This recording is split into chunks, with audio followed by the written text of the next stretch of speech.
stream where Aiden jumped on, and then they called up the other content creators, like the independent investigator lady, Rebecca Lavoie. Woo. The worst part about Rebecca Lavoie is she's beautiful, talented, smart, calm, reserved, better than you, likable, talented. Did I mention professional? Not a gaslighter. She doesn't weaponize the court system. She's not a sensitive, triggered snowflake baby. And Rebecca does not fart nearly as much. She doesn't shit her pants. Allegedly. We know why you hate Rebecca Lavoie. The other girl that does the show with her. You don't remember? Mel. The worst part about that, for me, is gay. Is that I didn't know who Rebecca and Mel were. I didn't know anything. Of course. You know you were. You know you were. She was very busy. She did not have enough time to hate on those women.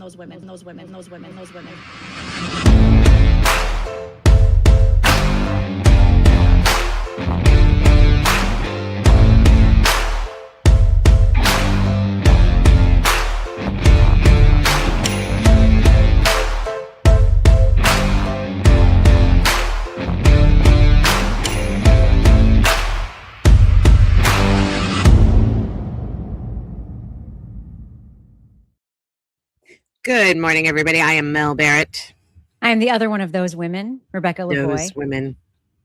Welcome to Something's Off, our regular Monday feed where, I don't know, we're still getting through the whole list of things that we were talking about last week, and it was added to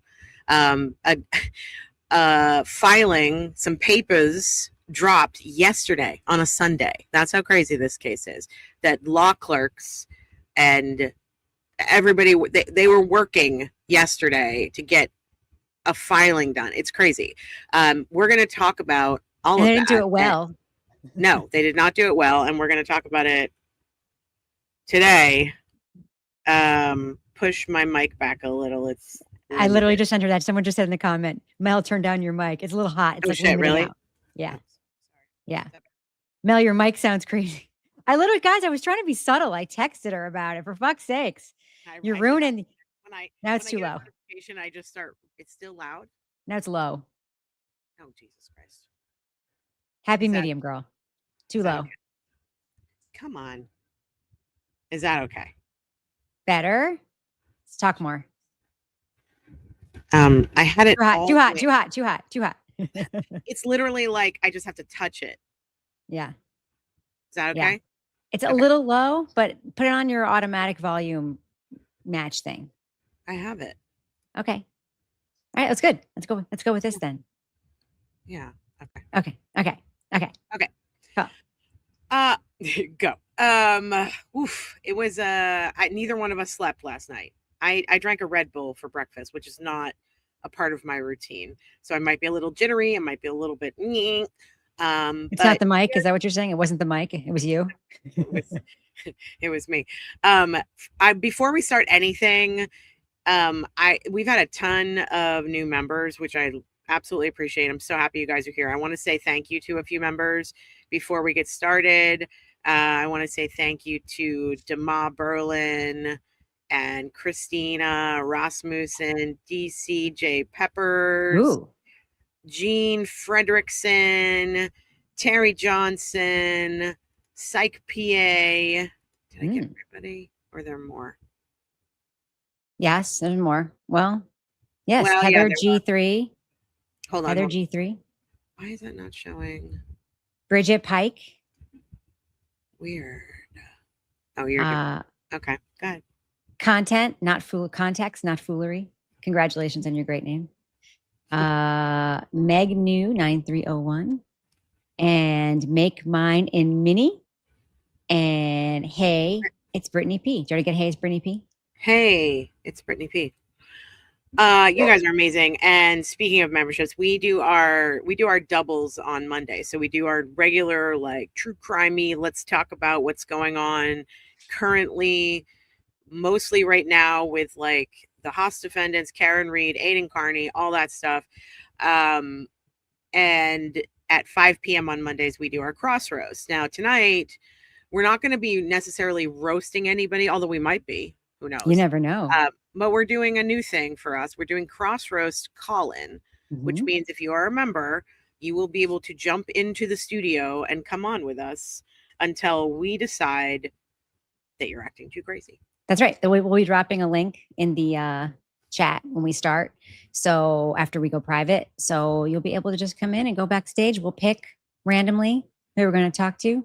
Of course, if we have any special guests come in, we'll probably also bring them in because special guests are always fun. Hold on one second. I want to check something on my audio side now. That's Echo fine. cancellation is on. Nicola says that we are wonderful partners. Oh, thank you.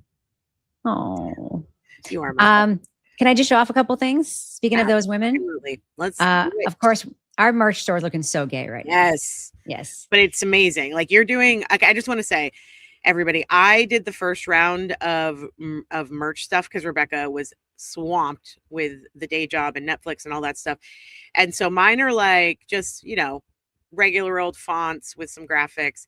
Her merch game is on point. I love it. I love doing it. I love it.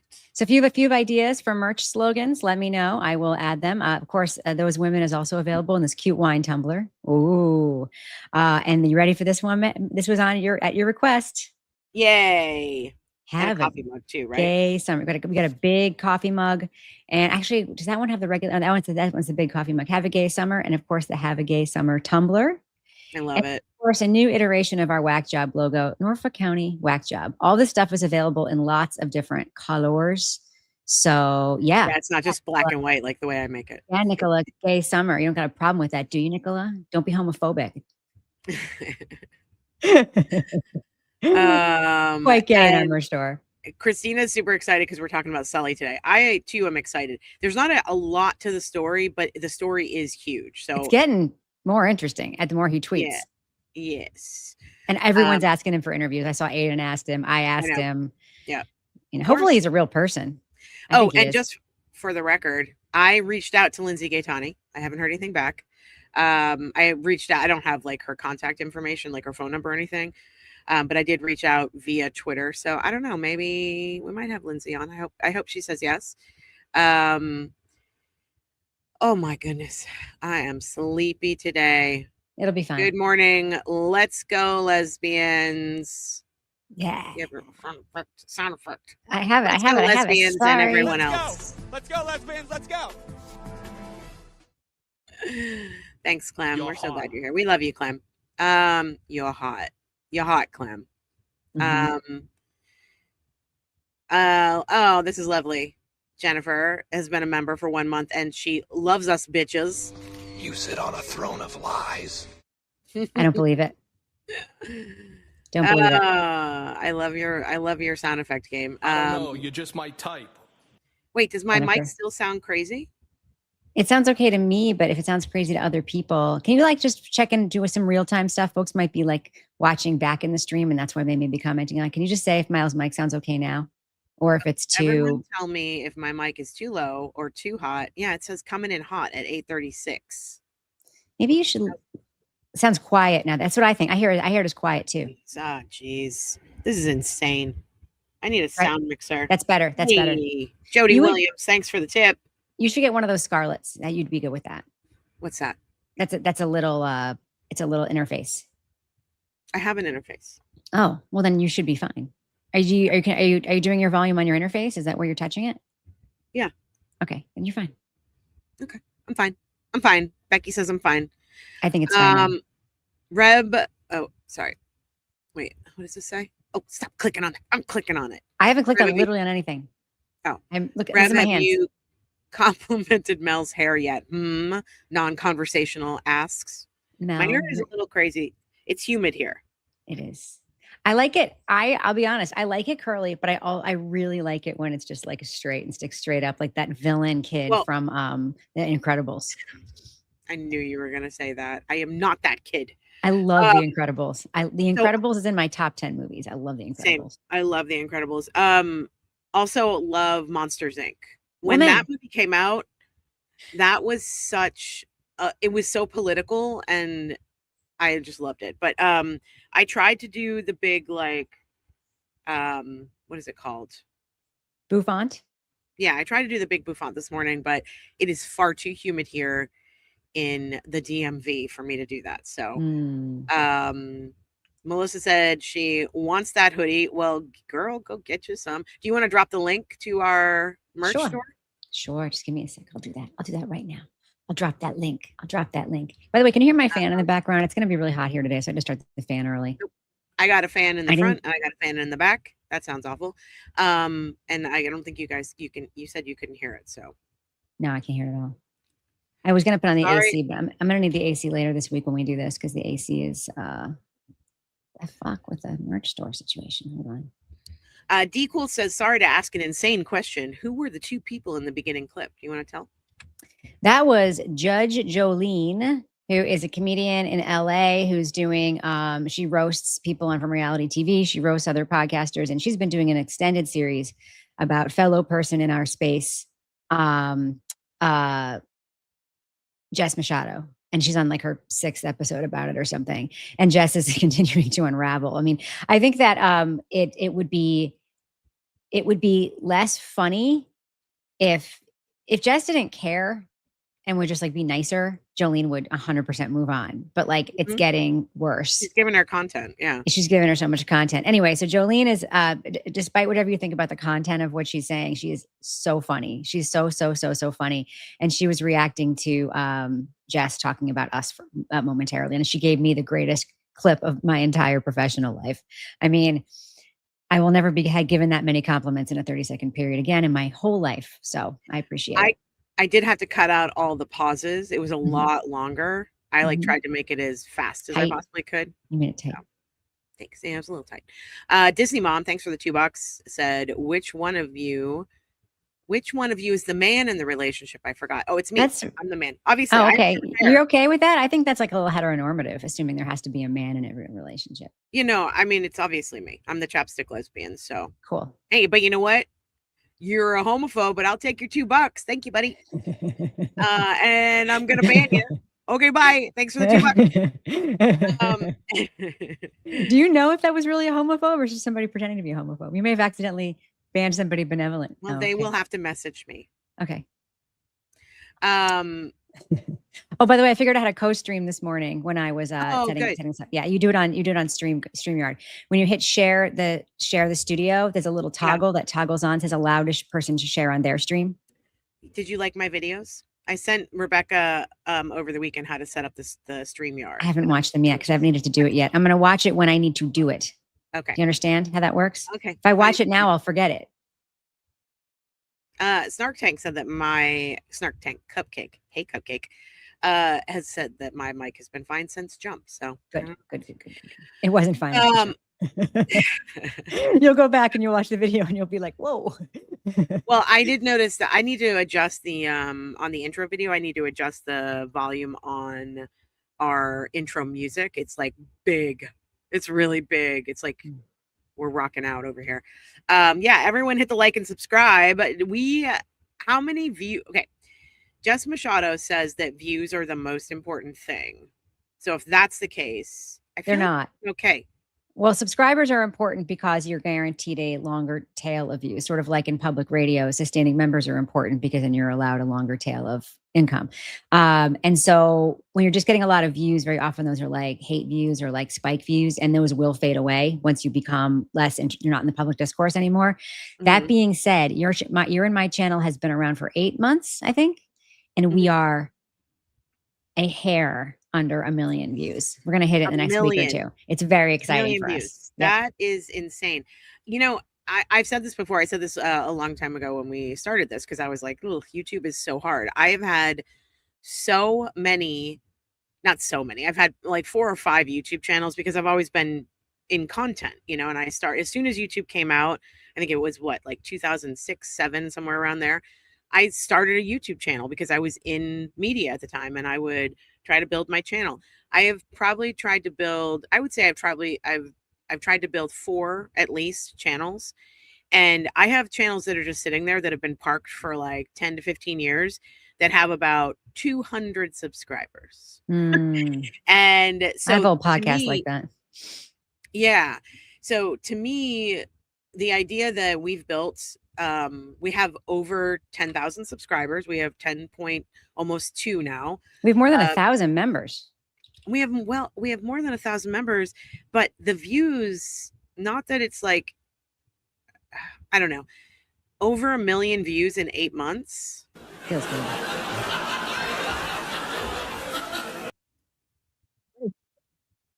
I was a laughing audience. Oh! I thought that was me because I was it's going. cheerful.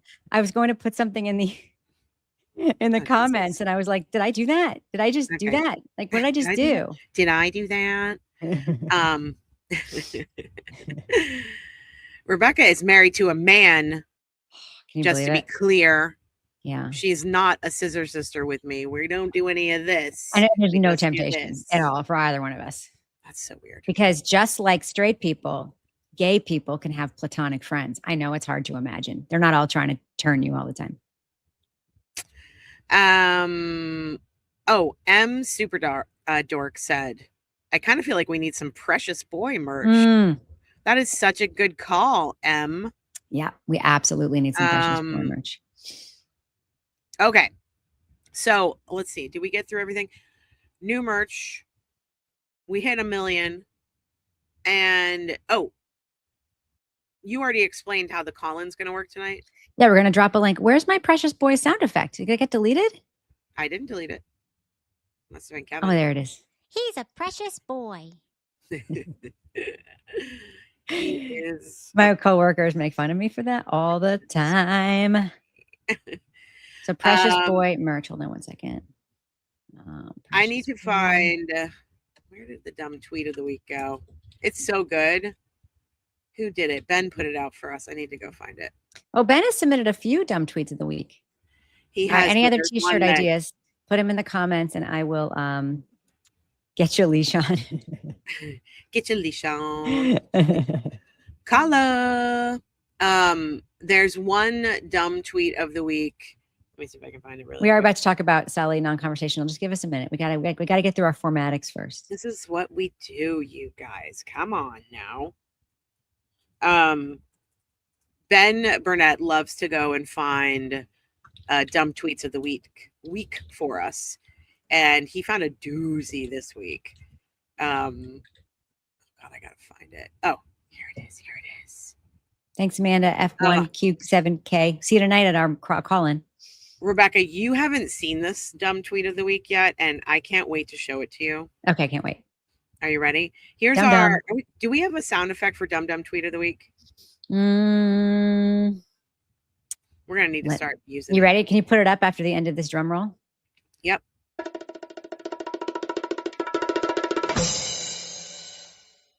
Dumb Nice. tweet of the week. I can't read it. What does it say? I will read it to you. It's from Chick FTB. It says, do you know how dumb you look? All the defendants have sat for deposition in 2 criminal cases, 2 federal grand juries, none of which was diffident in any, and most have begun their civil deposition. Sit down. You look stupid. Oh, I'm going to read it again. I'm going to read it one more time. Chick FTB. Do you know how dumb you look? All the defendants have sat for deposition in 2 criminal cases, 2 federal grand juries, none of which was diffident in any, and most have begun their civil deposition. Sit down. You look stupid. Someone's drunk. Correct. Somebody else needs to sit down. They look stupid. That is insane. I just want to I was texting with Bob Mata the other night and during Aiden's live stream, and he's like, Rebecca, stop getting in there and trying to be like reasonable about people about like politics and stuff. And I was like, I'm drunk, Bob.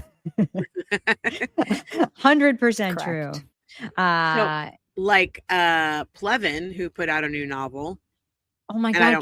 Plevin's going to be now doing a series of writing about the different people involved in the Karen Reed case, adding more of his illuminating, intelligent, sober, totally reasonable opining to the pile of Karen Reed material. I can't wait because when he does it, we'll have material to talk about.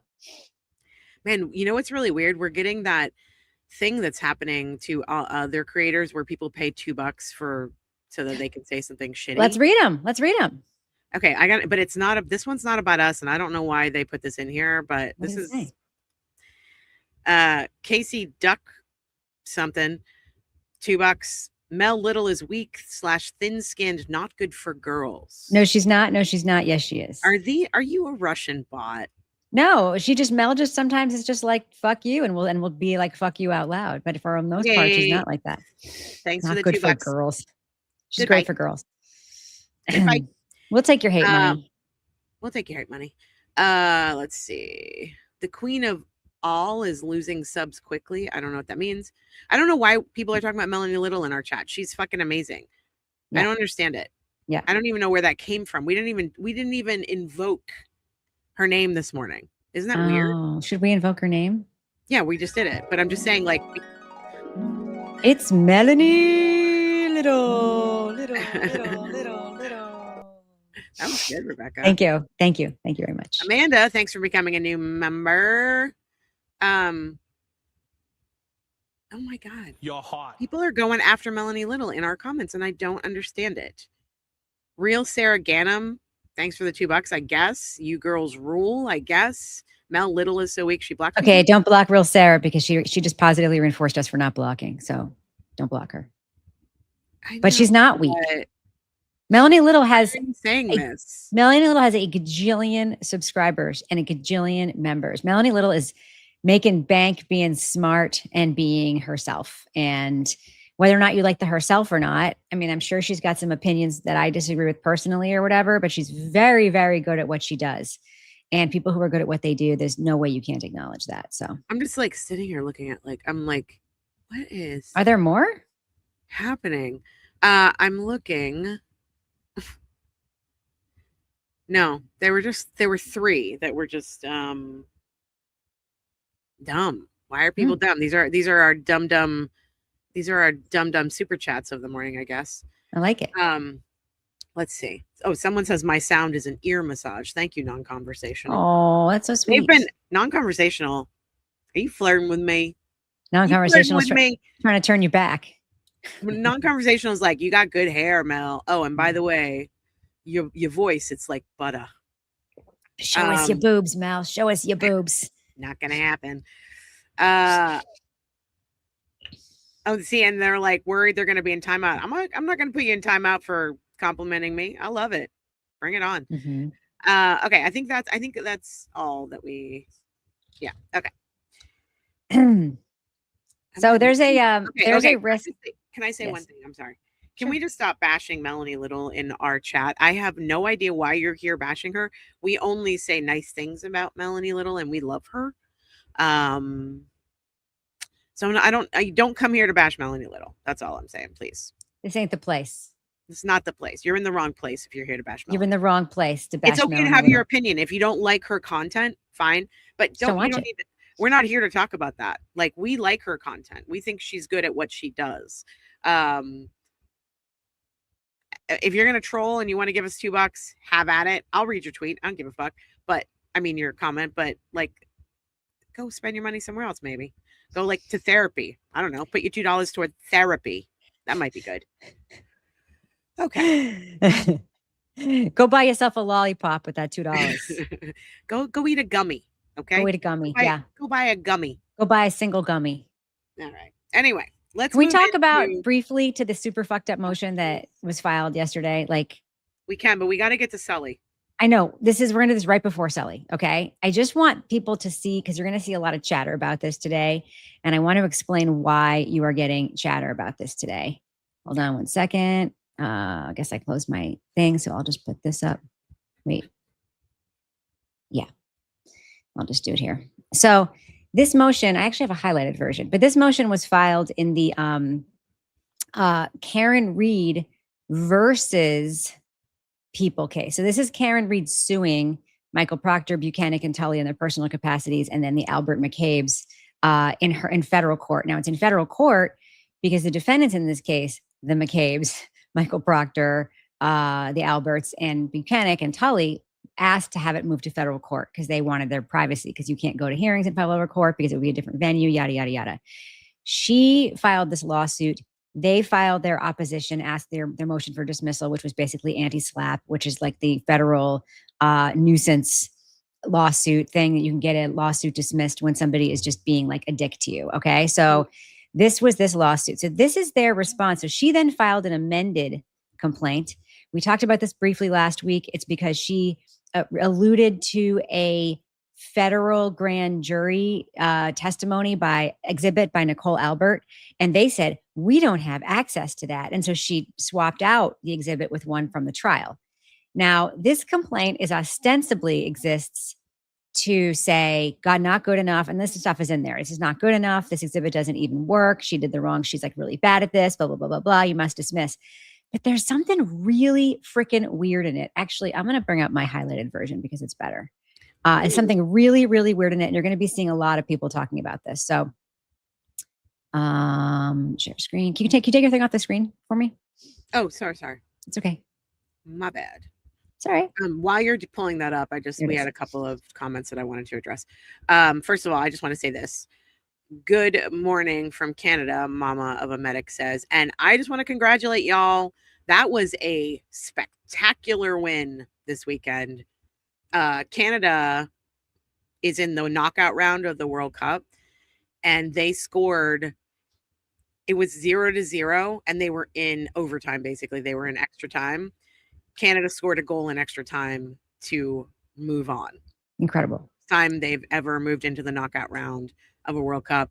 Congratulations, Canada. So it sounded like it was like Nixian. It was like New York Nixian, what they did in this game. Yeah, that's what I was thinking. It was so amazing. And then the only other comment that I wanted to say before you pull this thing up is, and this is very strange to me, Mystic Rose Petals, thanks for the $5. They said those are probably loopholes because he kept sending her stupid chats last night and she called him out. And then a bunch of people in the chat are saying that he has a bunch of fake accounts that he goes around but I'm like, I don't know if that's true or not.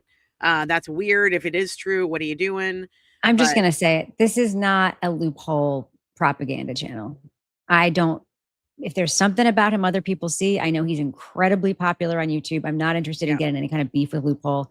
He's not for me. I have tried to watch the content. I don't understand his thinking. I don't understand his vernacular. I don't understand the words he chooses, the things he chooses the hills he chooses to die on. And he said some really offensive things. So I'm just not, I'm not interested in pissing him off. I'm also just not interested in having him be a friend of the channel at this point in time. Yeah. But I mean, if he wants to give us his $2 from his trolls, I'll take it. We'll take it. Okay. So here we go. Here's the weird thing in this filing. You ready for this? Yes. Are you ready for this? Dun, dun, dun, dun, dun, dun. Okay. So, so this is the first paragraph. It basically says, in June 22nd, the court allowed Karen Reed motion to amend, yada, yada. With the court's permission, they were allowed to submit a supplemental reply in response to her amendment. So then it says, Ms. Reed's opposition confirms what the Commonwealth witnesses have maintained through this motion practice. Her anti-SLAPP arguments lack the evidentiary support necessary to obtain dismissal. She's not arguing anti-SLAPP here. They are. They very clearly mixed up their two suits, right? Yeah. And so this then is why they should have combined in the beginning. Do you remember? Right. Yeah. And so these are their complaints. This is basically saying she never filed the attachment, and when she did, it doesn't even speak to yada, yada, yada. But it's just incredibly clear. So finally, here it is again. Finally, the amended opposition fails to cure the most fatal flaw with respect to Ms. Reed's anti-SLAPP argument. She's not making an anti-SLAPP argument. You are. Ms. Reed cannot carry her, quote, difficult burden under the anti-SLAPP prong. Ms. Reed provides no evidence to contradict Ms. McCabe's statements to police in her trial testimony, et cetera, et cetera, et cetera. In short, the amended motion opposition changes nothing. So this is either very, very poorly worded and they're referring to her anti-SLAPP arguments, meaning her arguments against their anti-SLAPP, or they have literally confused the two cases. And I tweeted about this, and the first person to respond was Corey Hopkins, who, by the way, is a lawyer, and was like, "Eek." Exactly. Yeah. I think I'm paraphrasing. Eek. Yeah, just like they have the same little group of lawyers representing all these people, which is a huge mistake. Yep.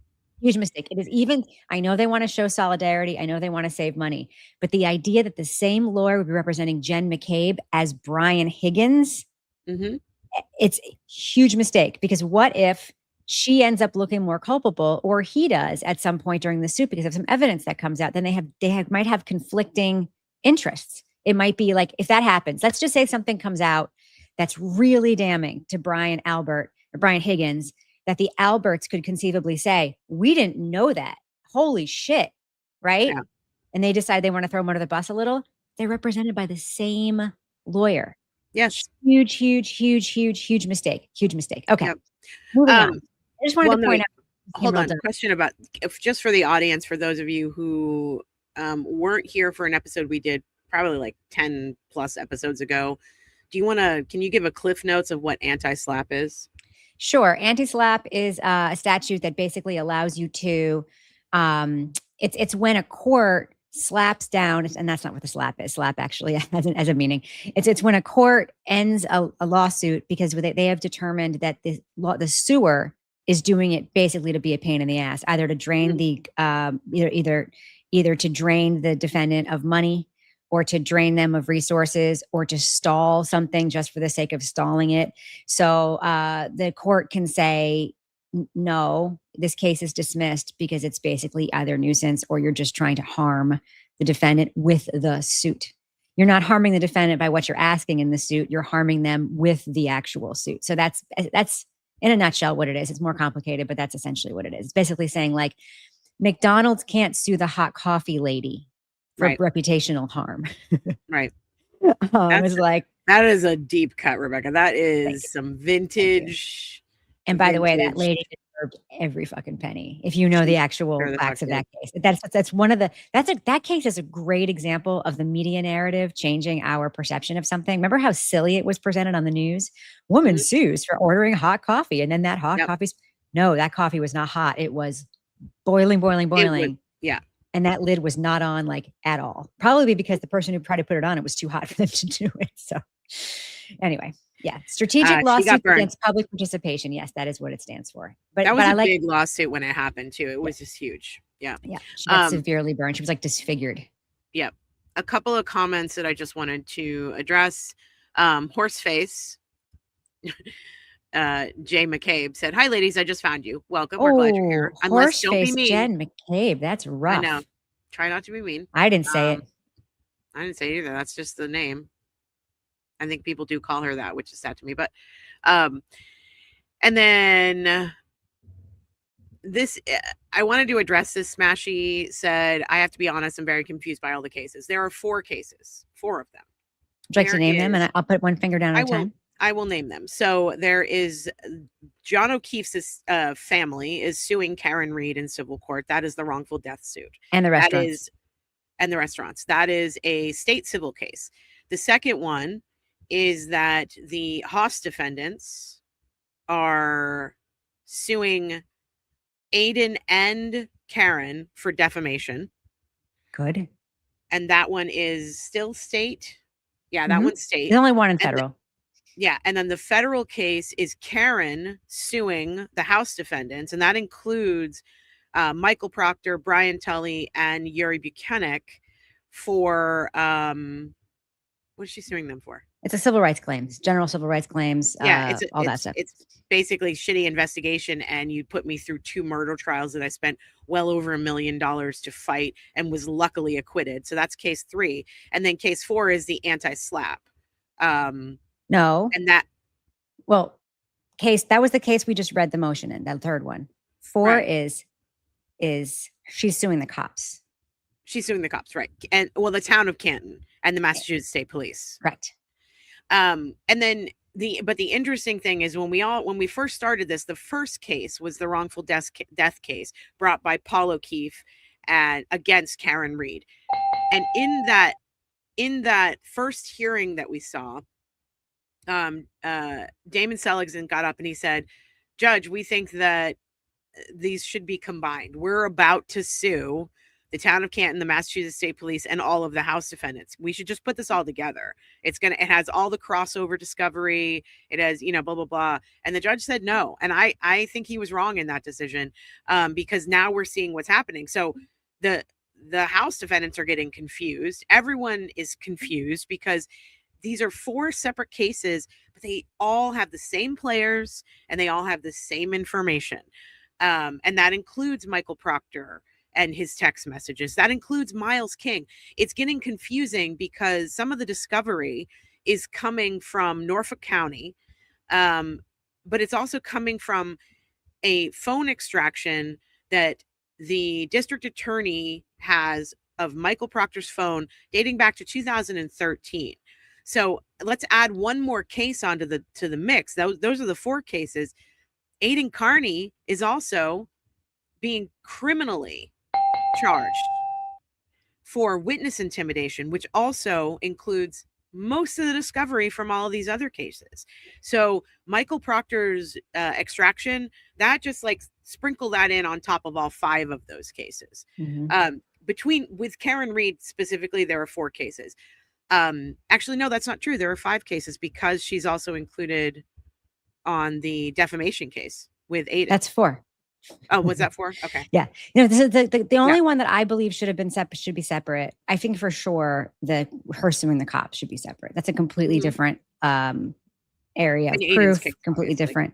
Well, Aidan's case is criminal. It's a whole different court, but her lawsuit against the Massachusetts State Police and the Canton Police, I think even though some of the same evidence will be used, should be a separate matter because it's a different kind of civil rights situation. So yeah. Anyway, I thought this question was really interesting. Scorpio says, does it really even save them money? I think the lawyers would be charging extra due to the number of defendants, etc. They are Good charging question. extra, but it's cheaper than them all individually having all their lawyers show up at a deposition, all these different law firms, each charging the same hourly rate. Wouldn't you rather get a 50% higher hourly rate than pay a whole other law firm 100% more, or a third law firm? Like theoretically, like Brian and Nicole Albert shouldn't even have the same. No. Like in an ideal world, each individual person would have their own attorney. I mean, this is what happens all the time in like murder cases. If there's 2 people on trial for murder, even if those cases aren't disjoined, each defendant has to have their own attorney. Like a court won't even allow them to be like that's. So it's just a bad practice, and it's very strange that it's happening. But yeah, I don't remember what the judge gave for the reason, Amber, why they didn't combine. Do you remember what the judge's reasoning was? I think he just, and I will say at that time, the Reed team made a bad argument for combining. It was not a cogent, clear, like I heard the argument and I was like, he's probably not going to do it based on what he just said. So, at the time, I just don't think there was, I think maybe he could potentially be regretting that now, given that he's seeing the same evidence, same attachments, same people over and over and over again. Yeah. Oh, I wanted to address this one comment. Do you remember when we were listening to the hearing with Judge Gilday and we were talking about the house defendants, and he said the hospitality defendants? Yep, the restaurants. And I thought it was hilarious because I thought he was mixing up Haas defendants, and I think a lot of people did. Oh, I didn't think that. I think a lot of people thought he actually had made. This is what so Third Stage said the judge actually referred to them as the hospitality defendants. He actually didn't. And I was confused by that too. I thought he had made a typo. He basically said he'd misspoke, but he was actually talking about the restaurants, right? Being the hospitality. Which are in the hospitality. I know, it's just a strange way to say it. Especially it's confusing because if you take pitality off of that, it's Haas defendants. So, yeah. Let's see. I just want to see if there were any other comments. Okay. I don't know. I'm probably missing some. The chat is going by a little bit faster now. I do think at some point soon we're probably going to need mods. Or to slow down the chat. We can slow down the chat, but yeah. I really don't want to have mods if we can avoid it. I mean, we can just use our starred messages at some point. We can catch them once in a while. I just worried that we're going to have a breakdown like Jessica had with Cyber Chick. No. I've never hired people to moderate anything for crime writers. I've been doing it for 10 years. I don't think there's anything wrong with having mods, but I think it can create a culture of exclusivity, which I don't love. Okay. Do you see this? Do you see this one? Do you see this thing right here? Do you see this? I do. That's just the Superman call. I am not ready for someone else to have control, and I may never be. I never have done it with crime writers, but we'll see. Who knows? I think that's Rebecca the thing. Mods can make drama. I don't want to put people in the position of becoming characters on the show. Like, I Right. just don't want to put that on people. Like, we are the characters on the show. We don't have a producer. We are our own producers. I don't want to put people in the position of contributing to the success or failure of the show, of potentially making a mistake, of potentially doing something that we wouldn't have done. Like, it's a lot of pressure to put on people. And I'm surprised by the people who have like multiple mods in their channels. Like, I know they do it because they could stream a lot or whatever, but like, if you're not paying a professional producer, if I were paying a professional producer, they could be our mod, but we're not doing that. Yeah. And, Yeah. Well, maybe we'll get a producer someday. That would be helpful, honestly, because sometimes, I mean, we're small right now. I know I don't need to pay mods. I do not want to have a mod that isn't a professional, that isn't a producer we are paying. Like, I don't like free labor. It makes me uncomfortable. And I cannot come from an industry in audio where people, and I think it's happening on YouTube too. Fans want to help and they want to contribute, and they're in my opinion, they're taken advantage of. And they're actually doing labor, and I don't think that should be free. That's my philosophy around it. So agreed. I mean, right now we have one person who helps us with the show outside of us, and that's Amanda, who does our chapters for us. And I feel bad every week that we aren't paying her. Yeah. Amanda, if you ever decide to stop, it's okay. Yeah. Yeah. Yeah. So yeah. Okay. Next on the agenda is Sully. Sully just came out of the blue like 2 weeks ago. Mm-hmm. This guy, Sully, his name is James Sullivan. He is a Canton resident. He started posting like some insider information. And when I started looking, I was confused by it at first. I actually had to like go back, figure out where he came from, what he was saying. Apparently he went to elementary school with Jennifer McCabe, then Jen Weeks. And also he posted yearbook photos of Courtney Proctor and I believe Michael Proctor from when they were kids, like little kids. What is the deal with all these people marrying people they went to high school with? Well, I mean, because they live That's in not a normal. small town. No, But they live in a small town. That's they what live in a small town outside of a city. What the fuck? Yeah. Like, I live in a town with 6,000 people. My son is marrying somebody he went to high school with. His friend is marrying somebody he went to high school with. Yeah. Everybody else in their friend group is with somebody they met at college or at work, like, or in their life. Like, I just don't think it literally says every single person seems to have married somebody that they knew in high school. I think it was that generation. I don't think that they, and it's not that small town. It's like 50,000 people, but 30,000 people. I don't think a lot of those people got out and went to college. I think they went to high school, got out of high school and got a local job. And then they stayed Proctor went to high school with Sean Good. They both became cops. Like, it's imagine incestuous. I mean, Proctor wanted to be a Canton cop. He wanted to be a Boston police officer. You know, it is incestuous. Brian Albert and his entire family of like 9 brothers, they've all lived there for like 50, 60 years. Their families have lived there forever. They all know the same people. I think it's really interesting that there's so much more information now coming out about just how close Courtney Proctor and Jill Daniels are. And Courtney Proctor and like someone posted, I don't know who it was. Maybe it was Emily C. Don't quote me on that. Somebody posted pictures of Courtney Proctor having Thanksgiving with someone. The Alberts? Yeah, with the Alberts. We knew that she was best friends with Julie. And Jill Daniels. There's been 2 Jill Daniels sightings allegedly in the last. Jimmy told us that he's seen Jill Daniels twice. Yep. In the world. And then Jess Machado over the weekend said that she ran into Jill Daniels at a casino in Massachusetts, and they sat together and had small talk and took a selfie. Mm-hmm. Yeah. So Jill Daniels is either popping up in a very random pattern of ways with ancillary people related to the Aidan Carney, Karen Reed sphere, or it's just an incredible coincidence. Incredible. Lazy Hazy, thanks for becoming a new member. I hope to see you tonight on our Cross Roast Colin members only show. Okay, so let's dig into some of the details. The answer to this is no. Everyone said that Jill seemed fine. Jimmy doesn't drink, and Jess says that she doesn't drink when they go out. So there you go. Okay, let's get into. I low key love Jill Daniels too. because she provided one of the best little clips in the history of this whole case when she came screaming out of that white Toyota Highlander like a banshee and slapped the phone out of Aidan Carney's hand and was just like, I mean, I believe in that. I believe she believes her family is innocent. I believe that because she behaves like she believes they are innocent. Yeah. Okay. I'm going to pull up these tweets.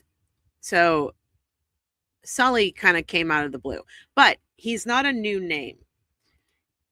We actually know his name because in the first trial, Adam Lally brought him up in his opening argument. He said, you will hear, I'm paraphrasing, you will hear from James Sullivan, who was at the waterfall, or CF McCarthy's, I'm not sure which one.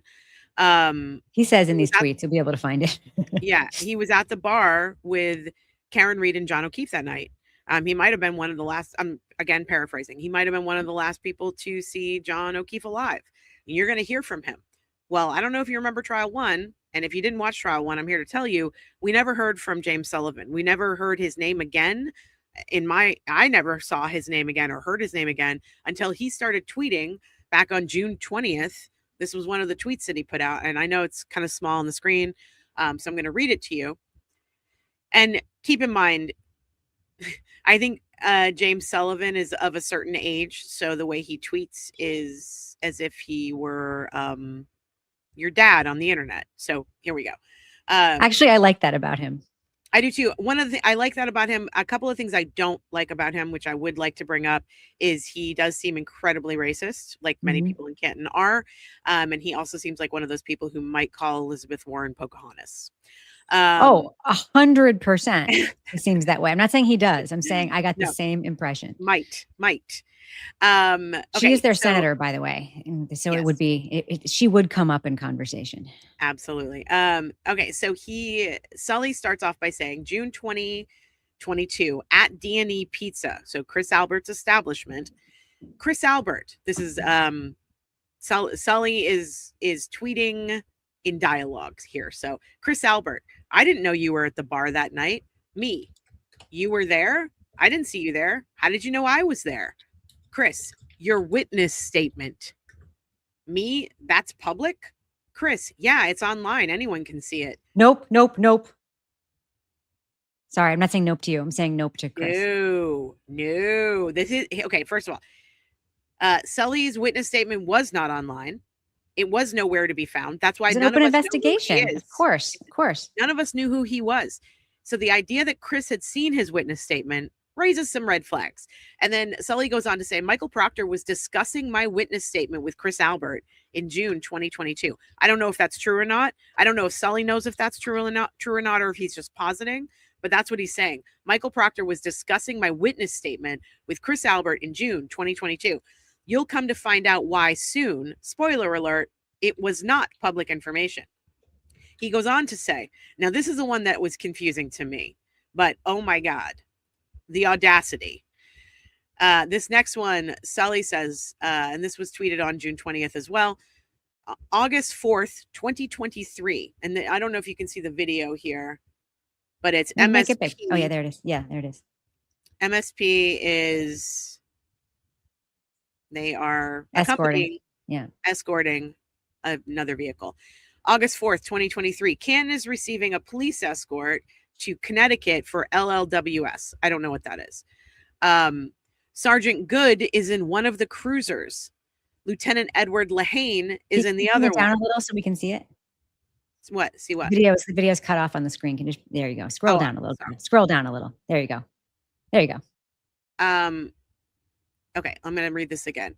August 4th, 2023, Canton is receiving a police escort to Connecticut for LLWS. Sergeant Sean Good is in one of the cruisers. Lieutenant Edward Lehane is in the other one.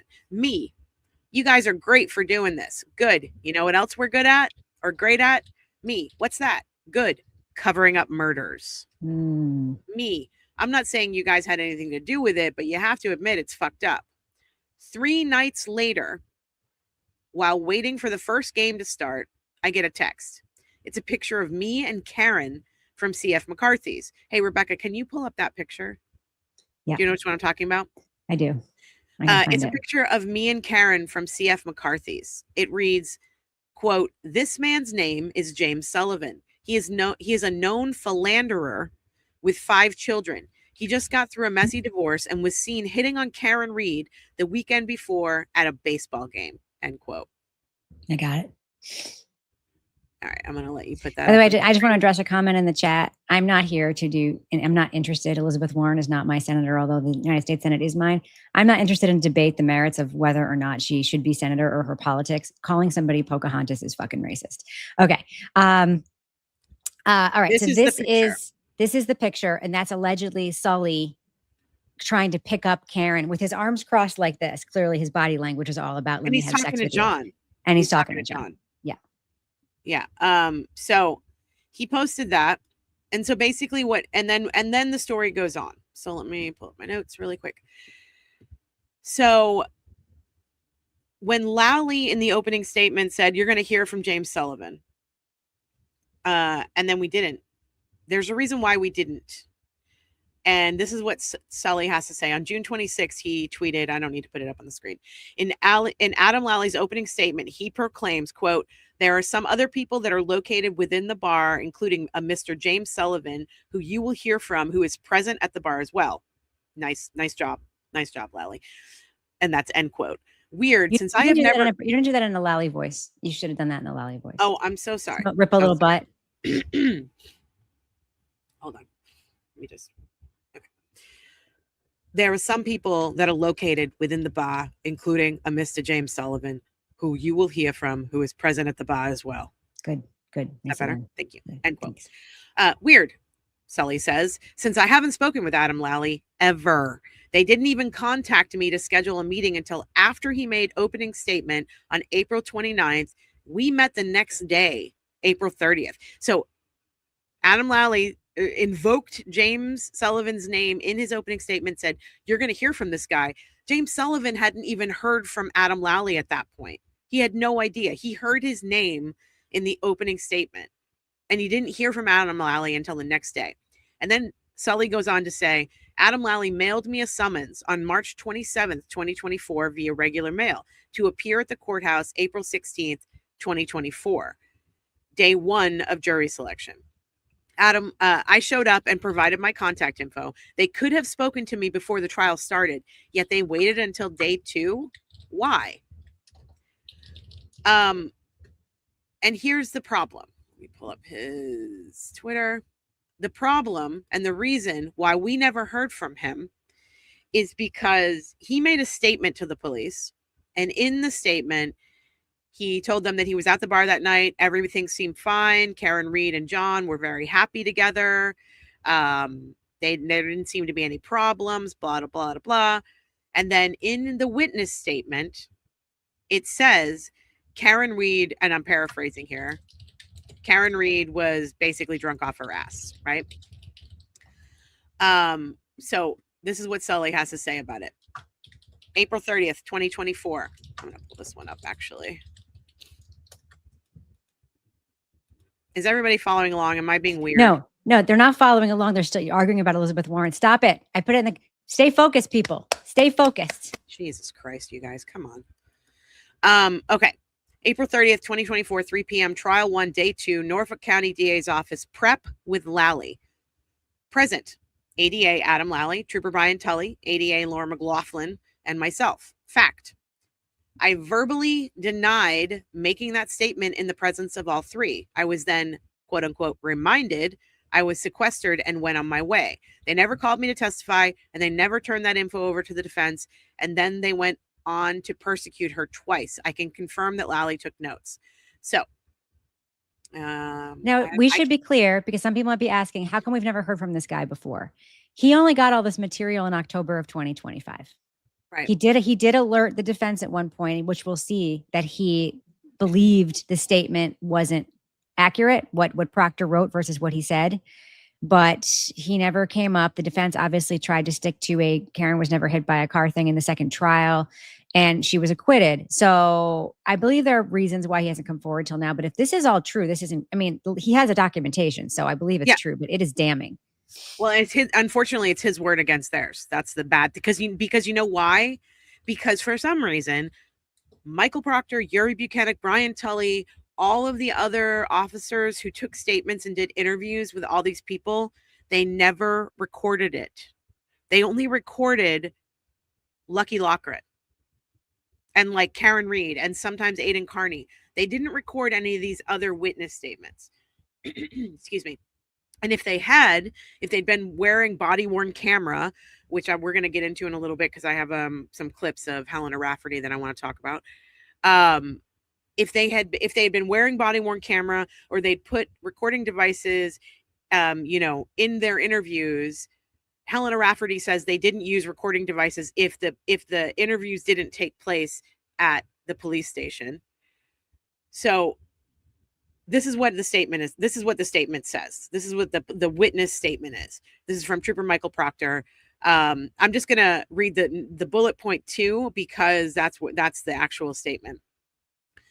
James met John O'Keefe through sports, redacted, and his son played baseball and basketball together. James knew John for approximately 1 year, and the first time he met Karen was Friday, January 28th, 2022 at C.F. McCarthy's bar.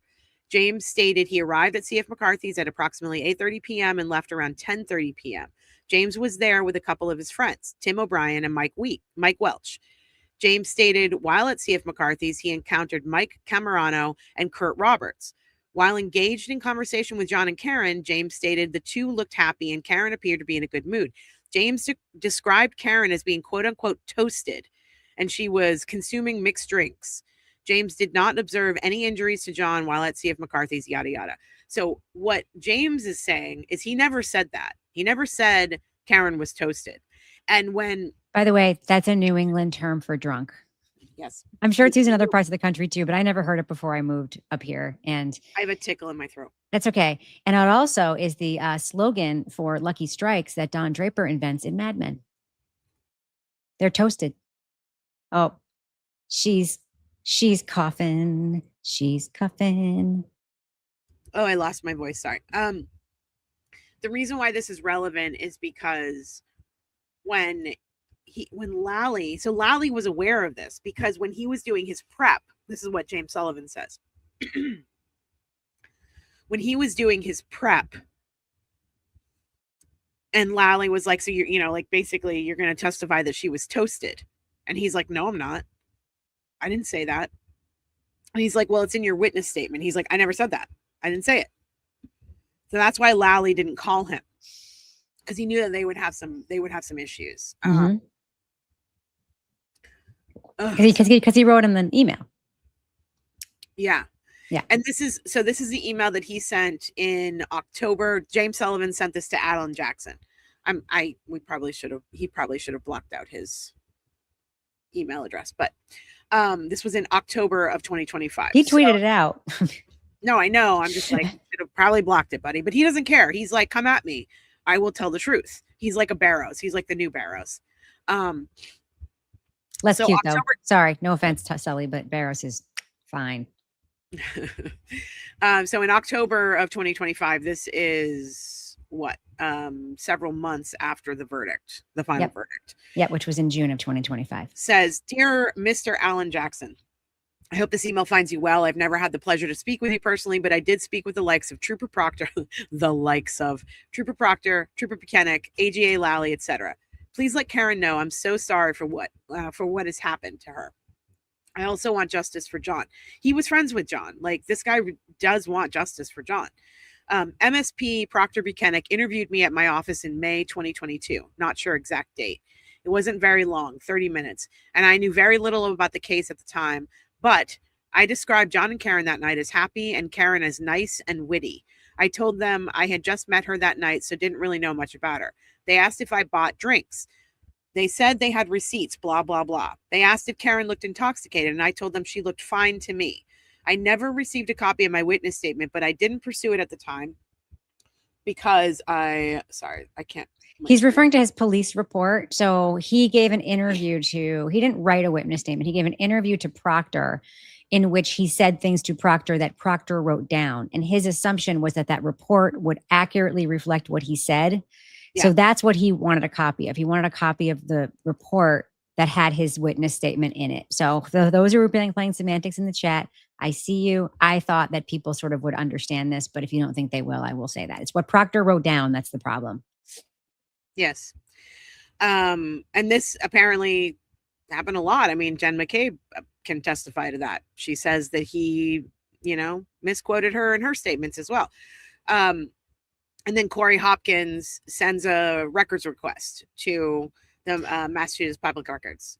Wait, they went to the Little League World Series? Whoa. That's a big fucking deal.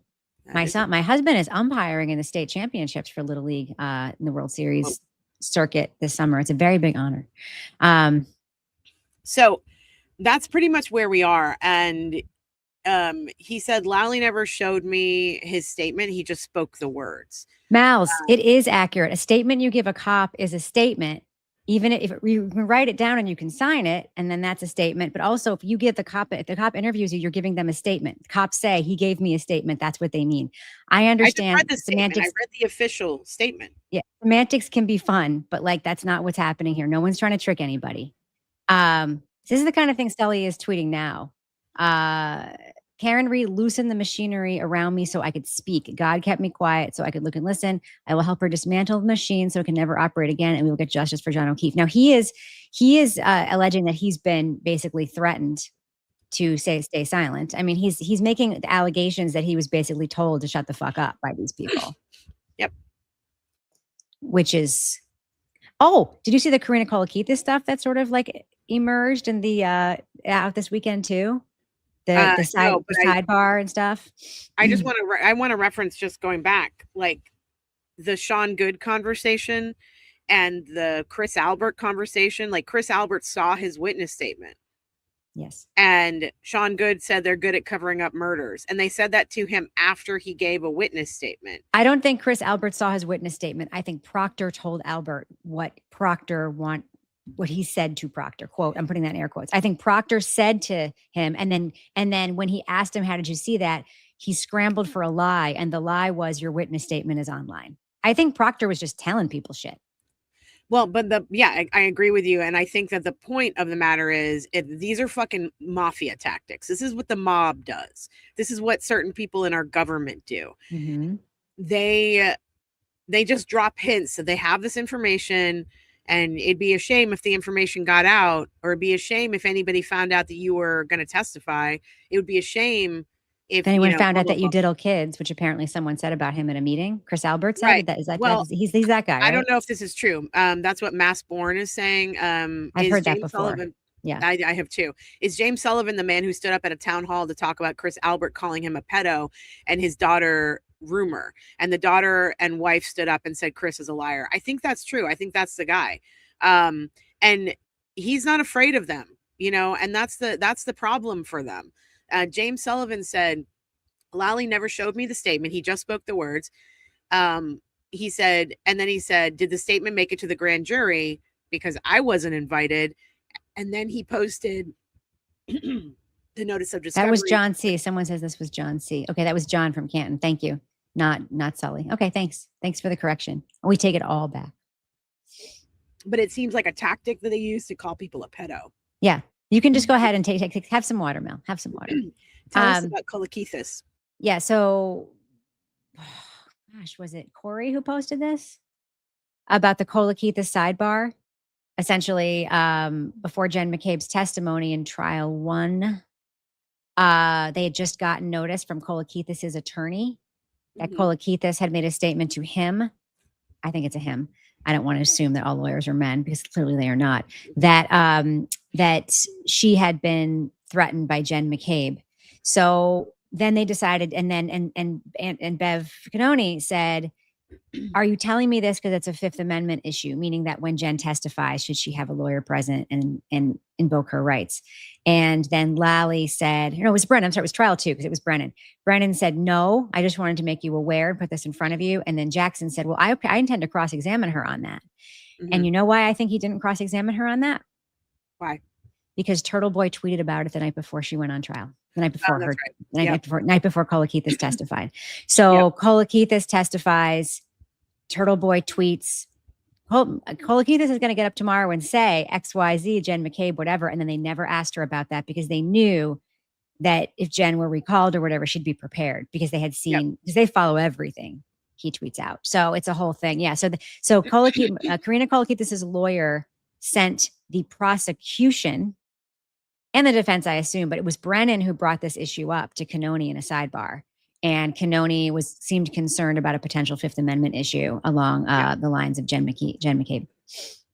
I forgot to tell you about my Julie Albert theory, which remind me, put a pin in it. I'll tell you later. I will.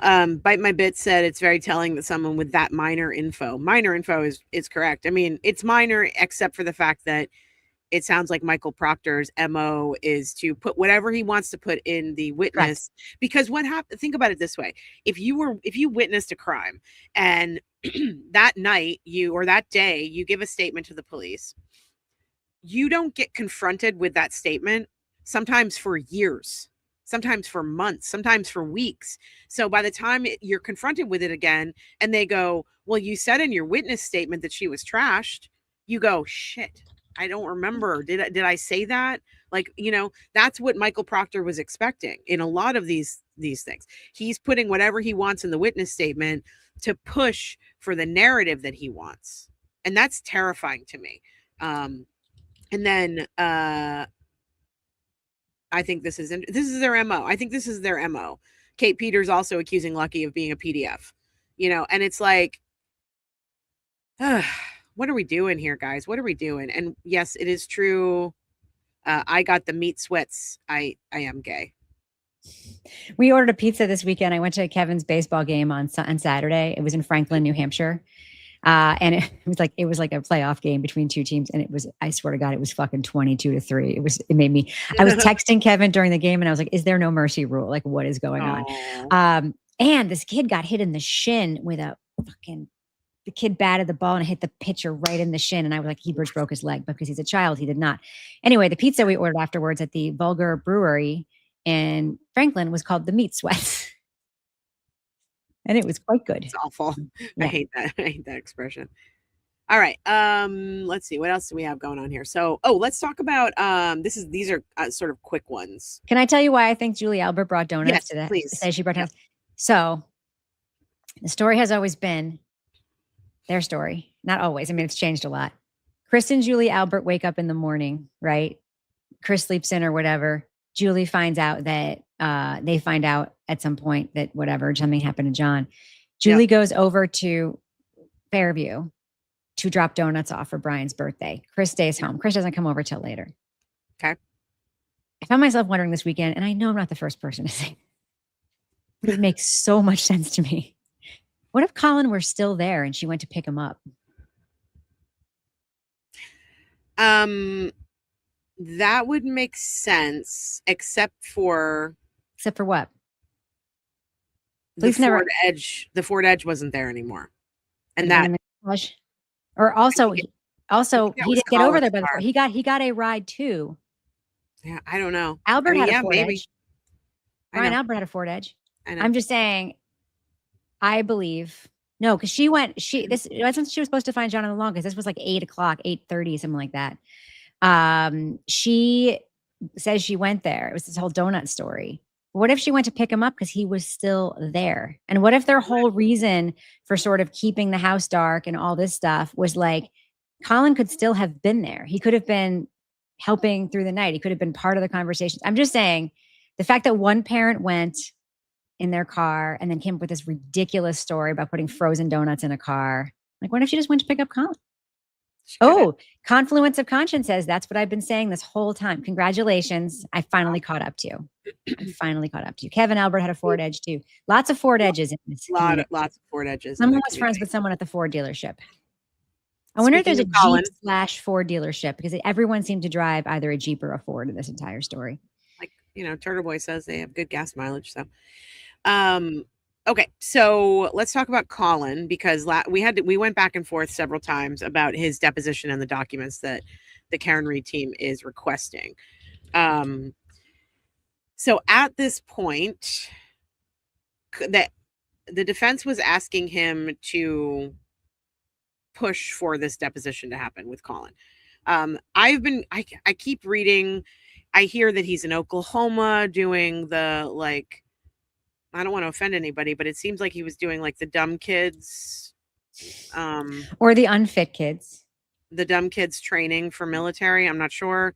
But I hear he's in Oklahoma doing that. No, he's not in Oklahoma. He's in South Carolina. I don't know where he is, but the kid, it seems to me, in my opinion, the kid was either forced to join the military or chose to join the military to get out of doing this deposition.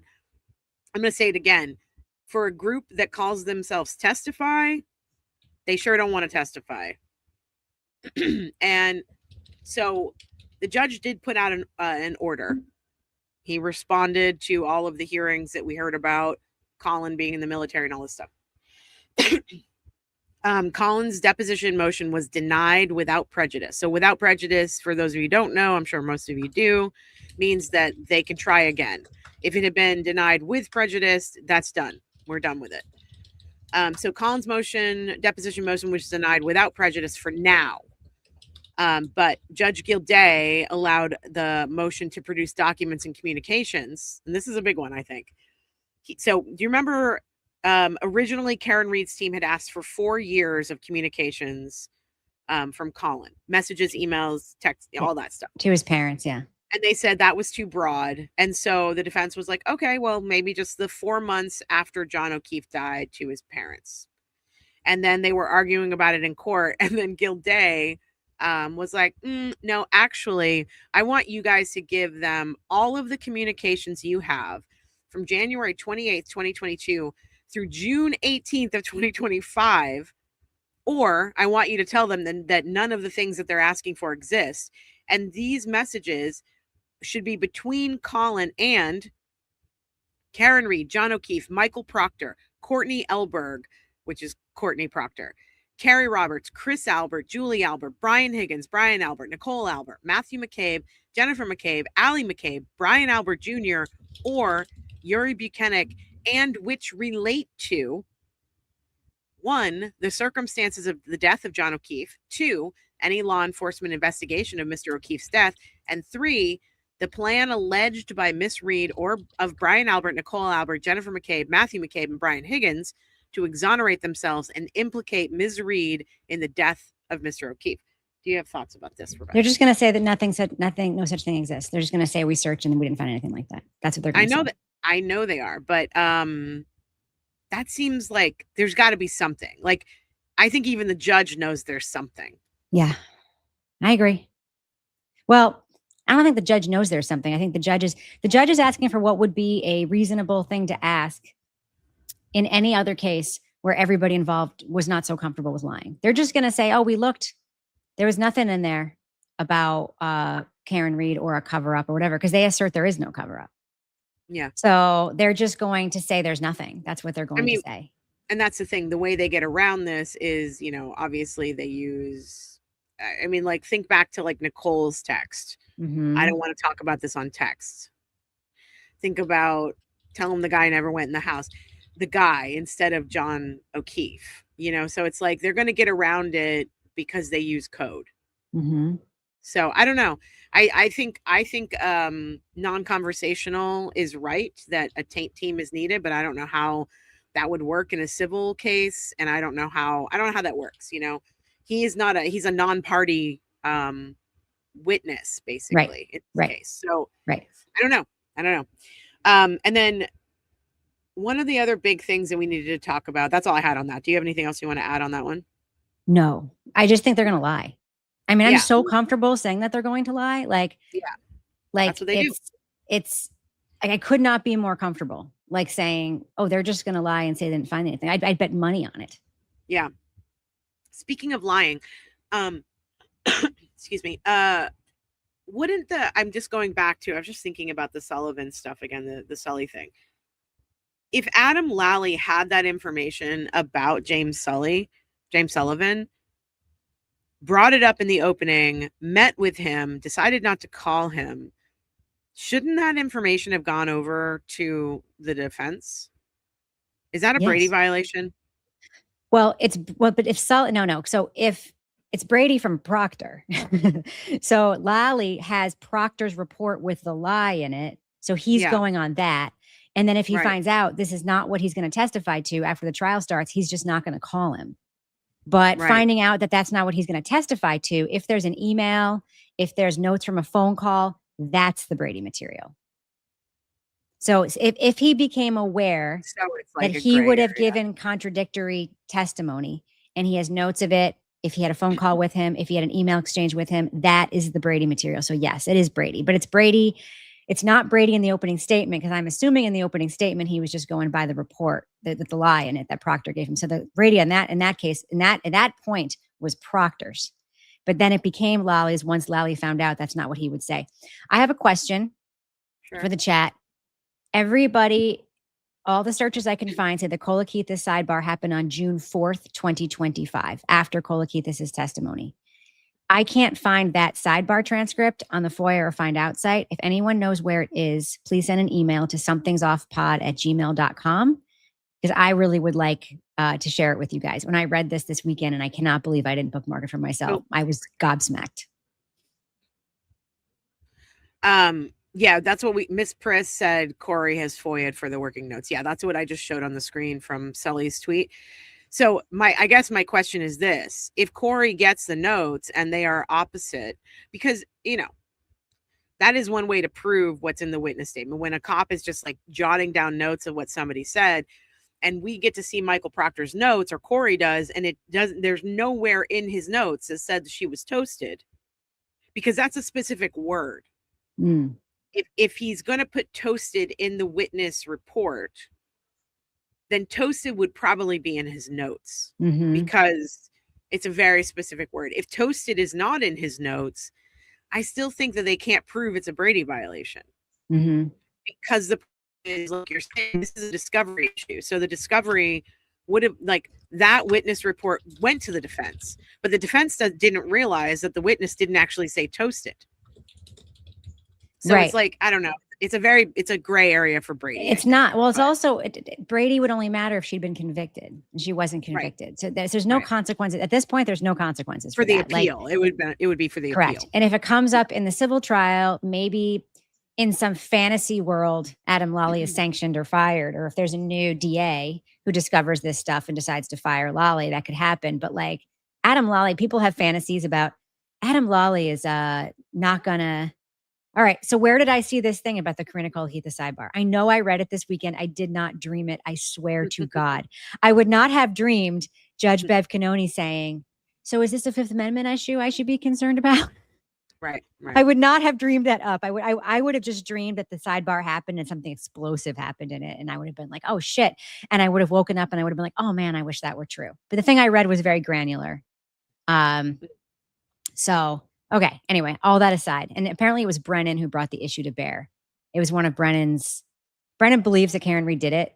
I know he believes that, because I know people who've talked to him about it, and they believe, and she believes she did it. He doesn't say the thing where I was just doing my job. Like, he believes it. So my bit says, asked if anyone has heard the Trooper Paul sidebar. We have heard Tommy. I've heard Tommy Paul's sidebar. Have you, Rebecca? It's so sad. It's like, do you think he understands those words? It's so depressing. What, do you know what day that was? Because it's like, we could just pull that up and talk about it. Yeah. I don't know if this is true, but I feel like that is true. Bite My Bits said that I don't think we have trial 2 sidebars. I don't think we do yet. We don't. Well, yeah. No, we have some. Then why was I saying, why don't we have The Rock yet? The Rock is under seal. No, that sidebar. We didn't have the day that May 5th or whatever it was, that sidebar, but other days were coming out, just not that day. Yeah, I don't know. I've seen some trial 2 sidebars for sure. Have you? Okay. Just not all of them. Yeah. This is interesting. Is that where I saw it? Did I see it on Reddit? That must be where I saw it. Somebody said I saw it. Maybe that's where I saw it, because I'm on Reddit all the time.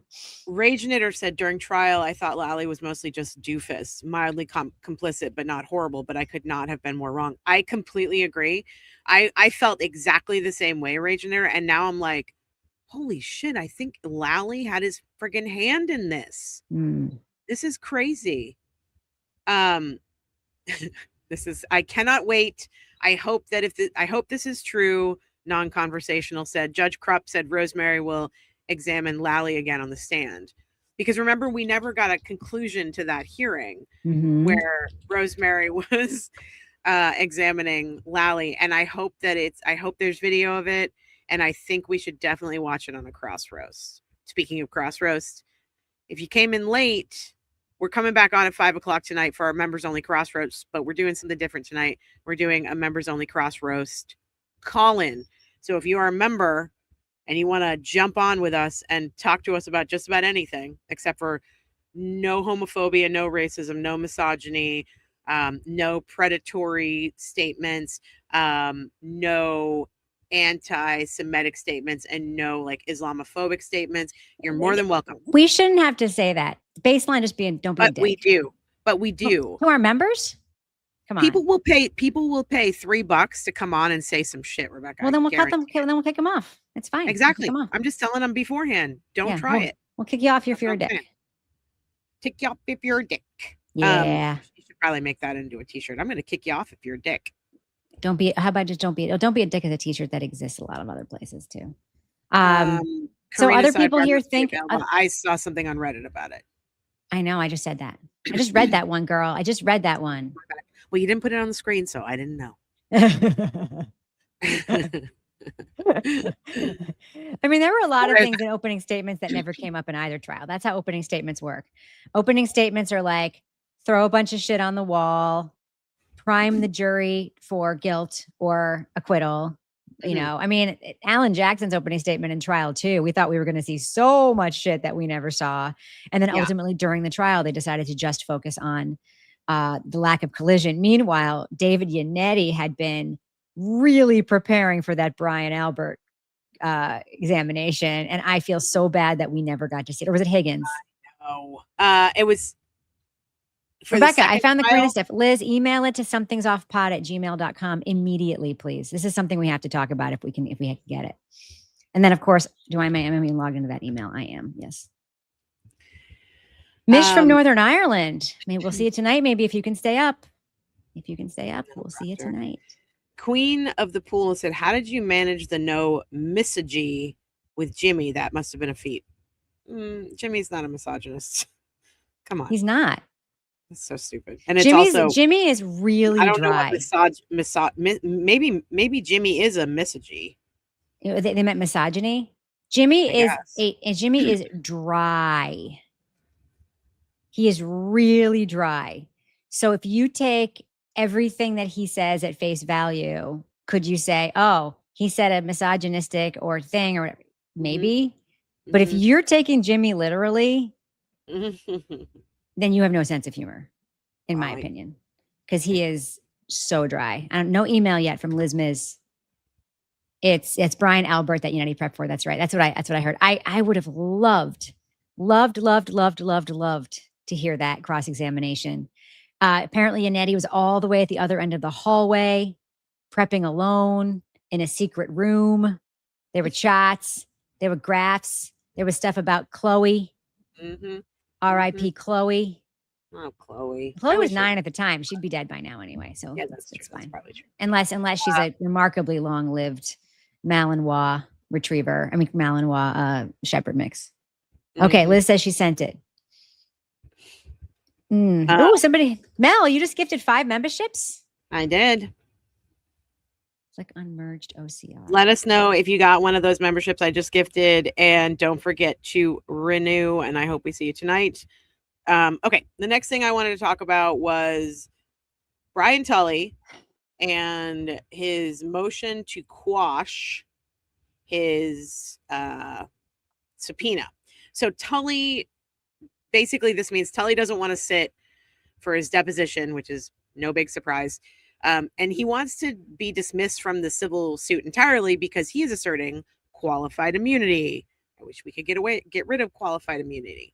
Do you want to explain what qualified immunity is, Rebecca? Qualified immunity is when cops are immune from prosecution for stuff they do on the job. That's a very simplified way of putting it, but that's what it means. And there are qualified immunity federal laws. There are various qualified immunity laws, other statutes.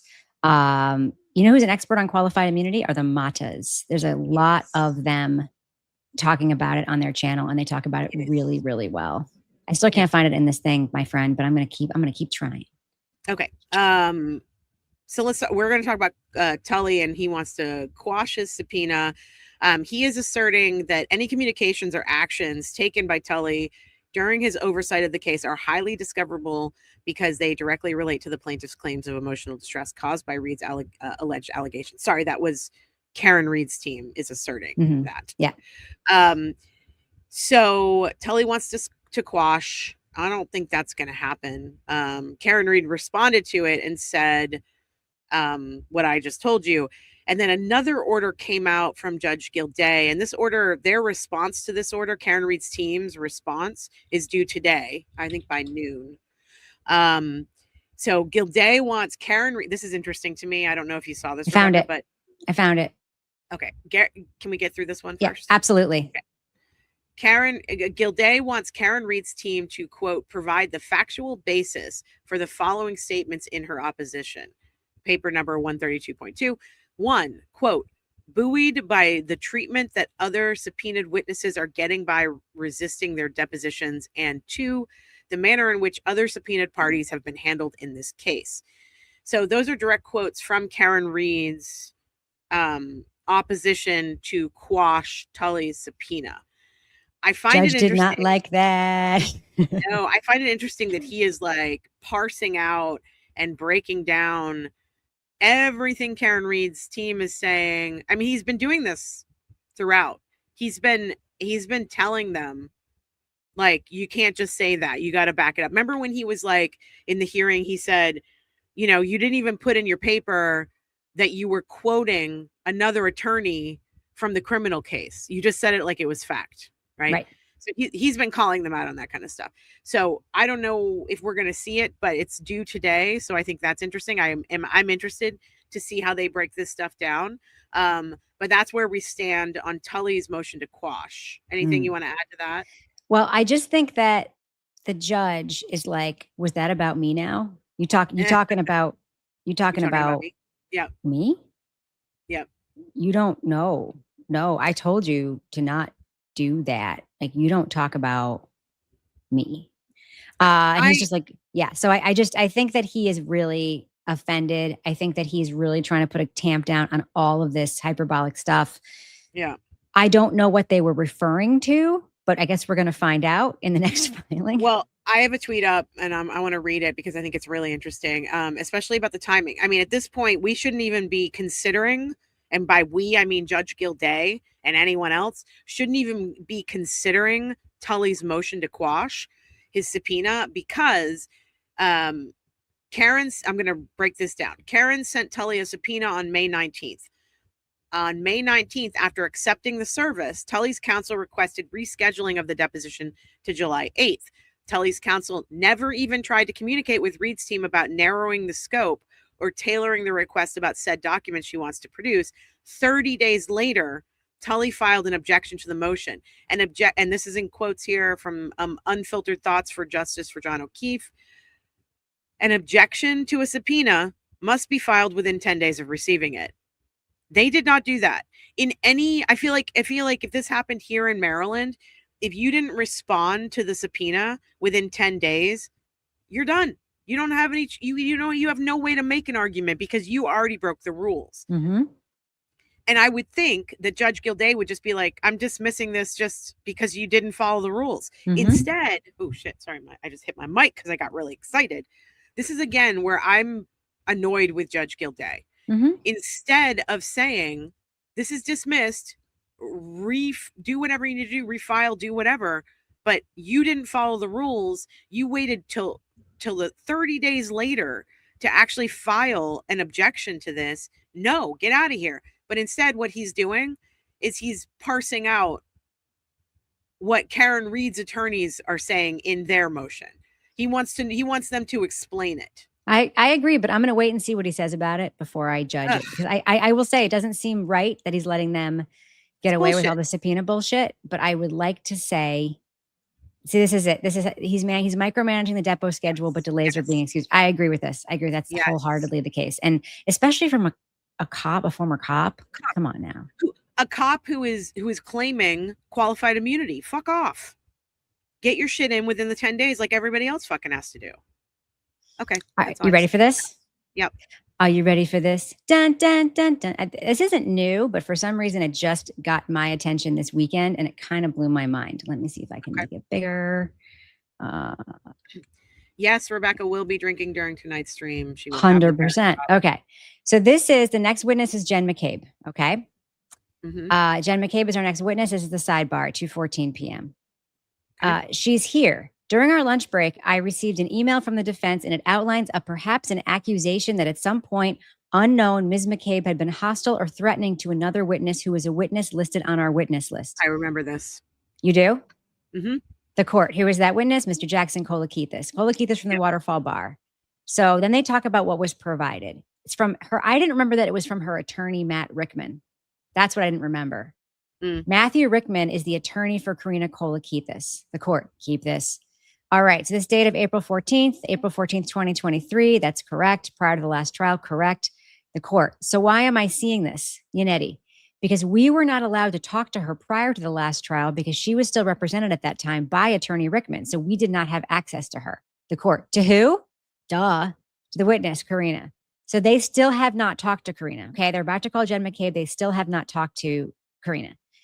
Why am I seeing this? What's the purpose of this giving to me now before Jen McCabe testifies? Brennan, I'm providing it to you because in light of that, I tried to contact her attorney, who I think is her attorney, and he's on trial. So I wanted the court to be aware of this. The court. So you're raising a Fifth Amendment issue?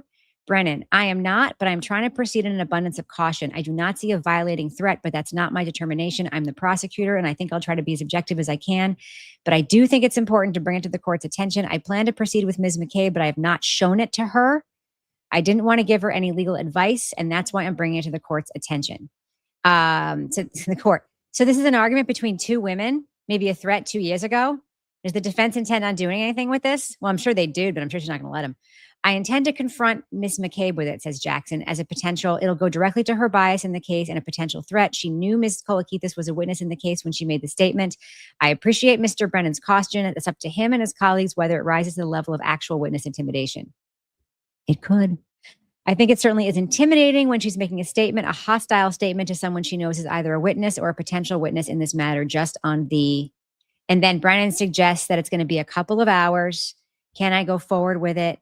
And then he's going to allow her to seek independent counsel because he doesn't think the defense will be cross-examining today. So anyway, so basically they're like, yeah, that would make sense. Allow her to have counsel. So she has not seen it. I did not want to approach her, but I will give her a copy. So she basically gives she says it's okay to give Karina a copy of this letter. I mean, to give McCabe a copy of this letter about Karina. Jackson is not comfortable with that because then he's not able to confront her with it and impeach her with it. And then Canoni says, your objection is noted. She's got to have counsel advise her about this. And then Jackson says, you know what? You're right. She can't be advised if she doesn't see it. So it's kind of both ways. It's kind of both sides of the coin thing.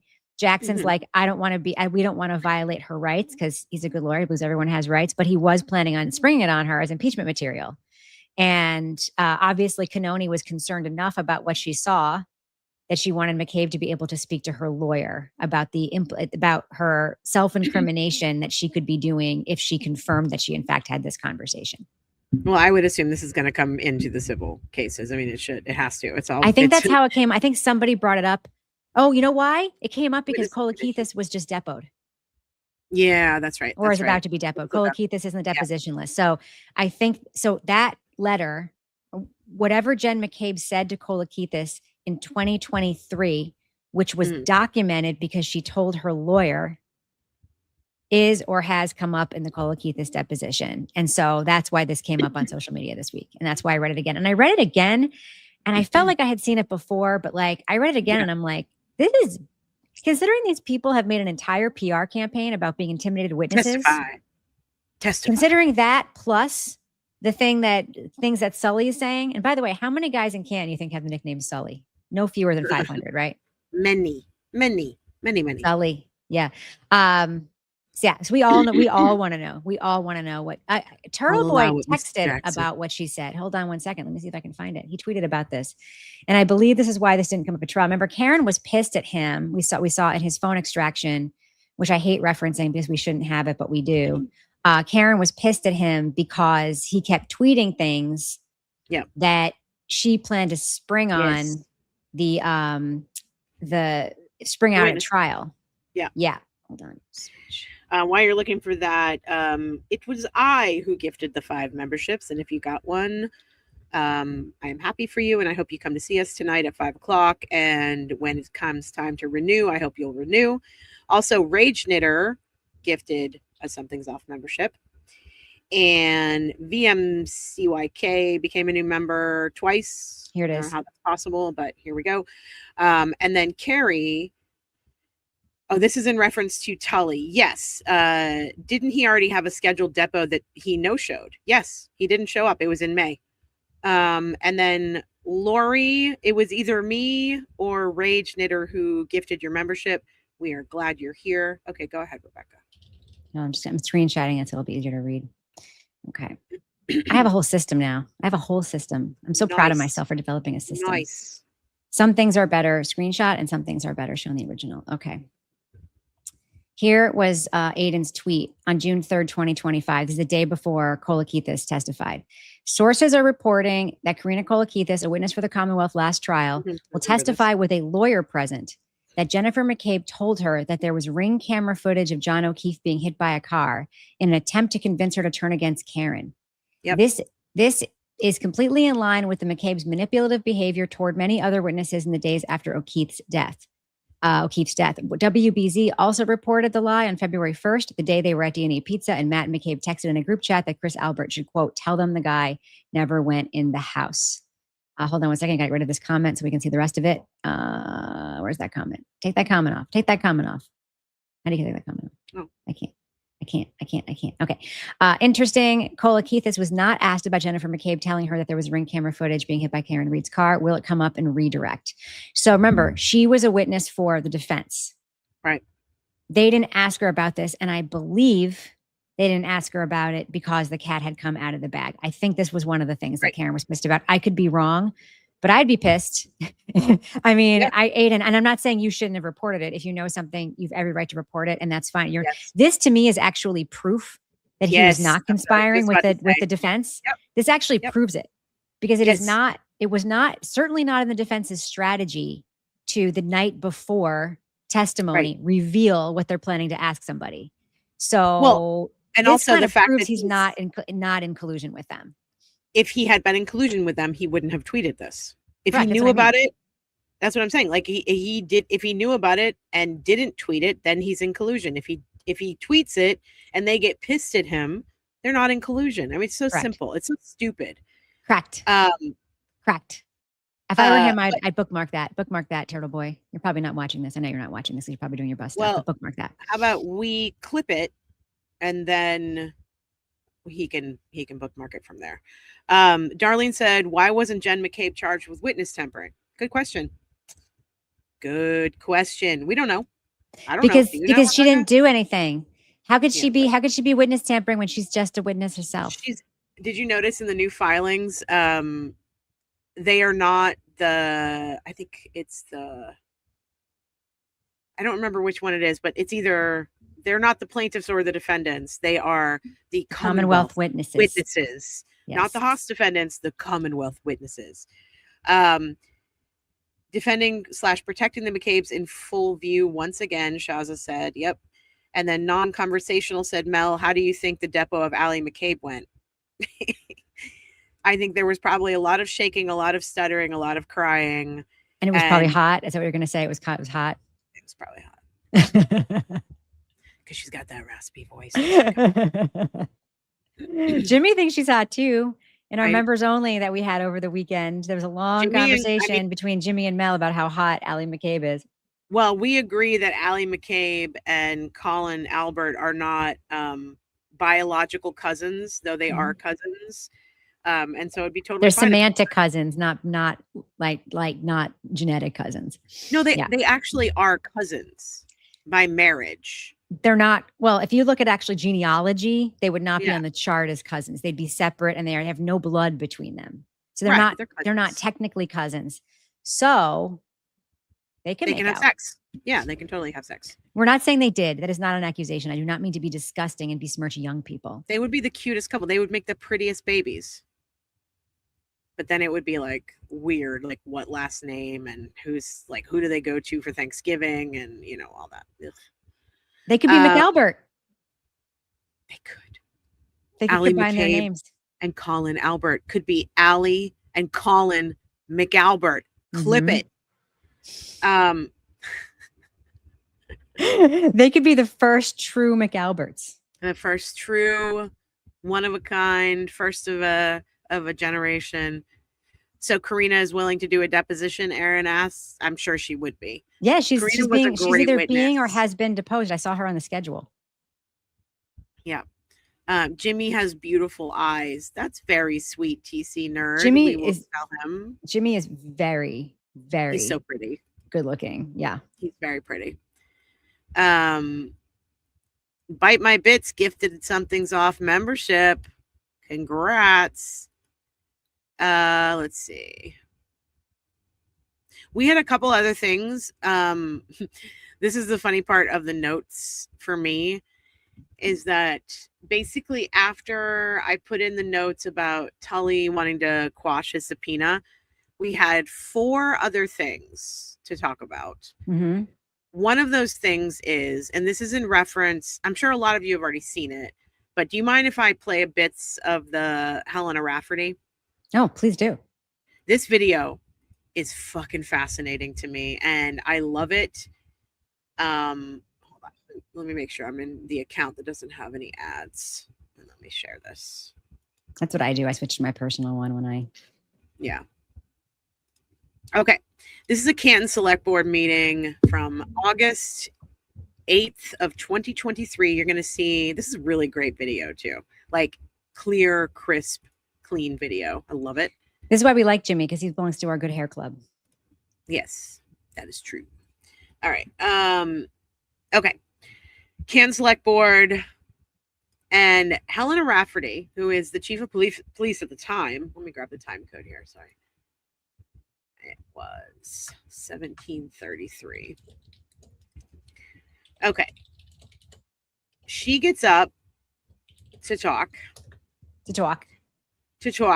to her constituents. And I'm going to start.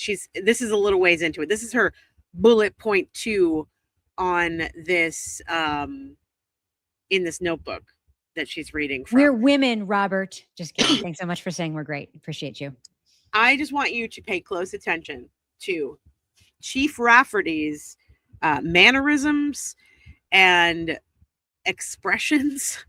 And I want you to notice how fucking angry she is. This is the woman, by the way, who hit an old man with her car. Yes. And then claimed that she shouldn't be allowed to be sued for it because she was on duty because she was texting about work on her way to TJ Maxx. Qualified immunity.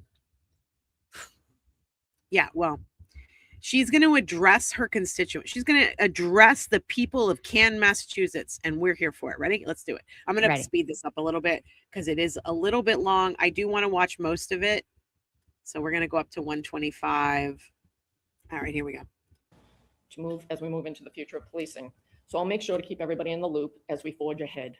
Is that loud The second enough? item I'd like to touch upon is the comments made regarding the amendment of the administrative code of the Select Board. The language change suggested would be to alter members should treat each other with respect to members should treat all people with respect. I just wanted to say that I totally agree with this. No, you don't. Totally. Thought process, especially in these days. These People in days. positions such as mine and that of elected officials should be held to a higher standard. That is why I'm proposing it be adopted by every town board and every elected official. It seems hypocritical to solely make members of the Select Board adhere to such a rule when we have a current elected planning board member who actively participated in an event that made residents of our community feel disrespected, targeted, and intimidated. An event that I believe under statute 268-13A could most possibly be deemed a criminal act.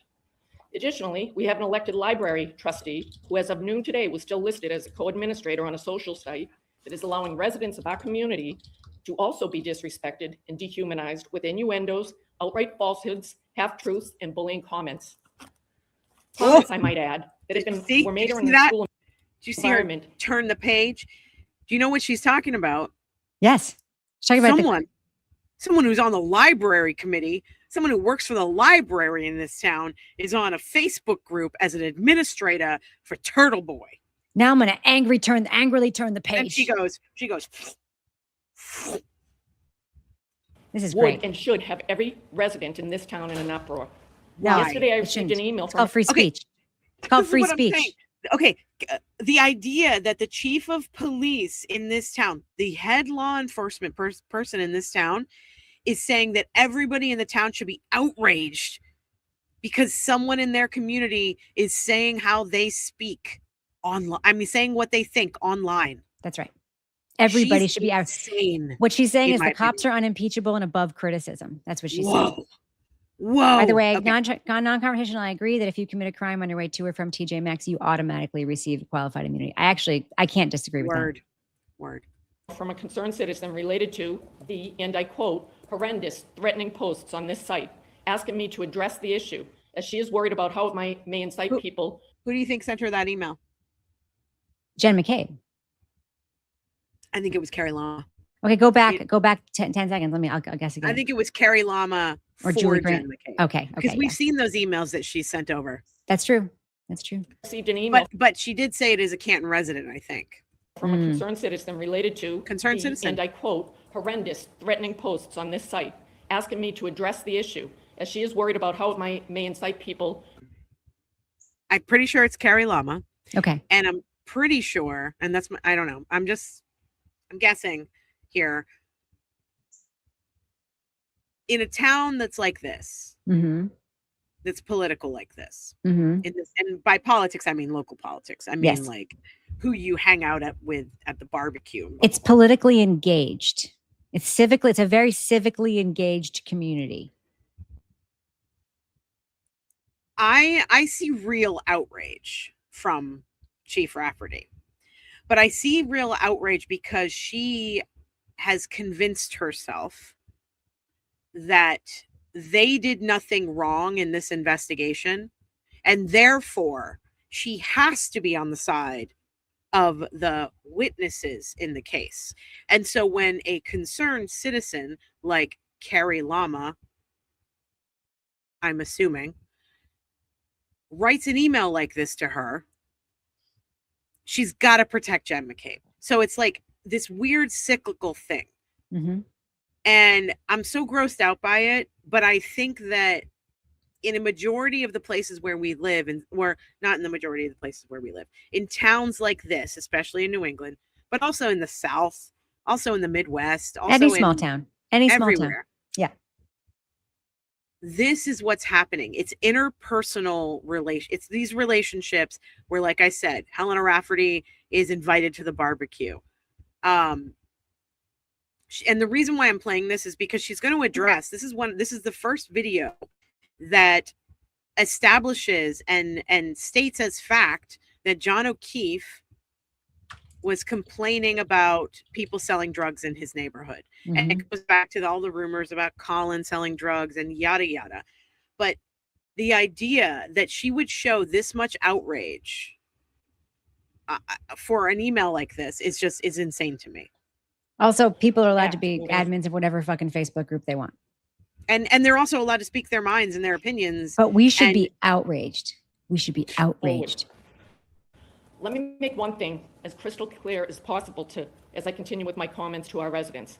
I embrace the fact that we live in a country where people can have different viewpoints. Shit. I respect everyone's right to voice those Bullshit. viewpoints under the First Amendment.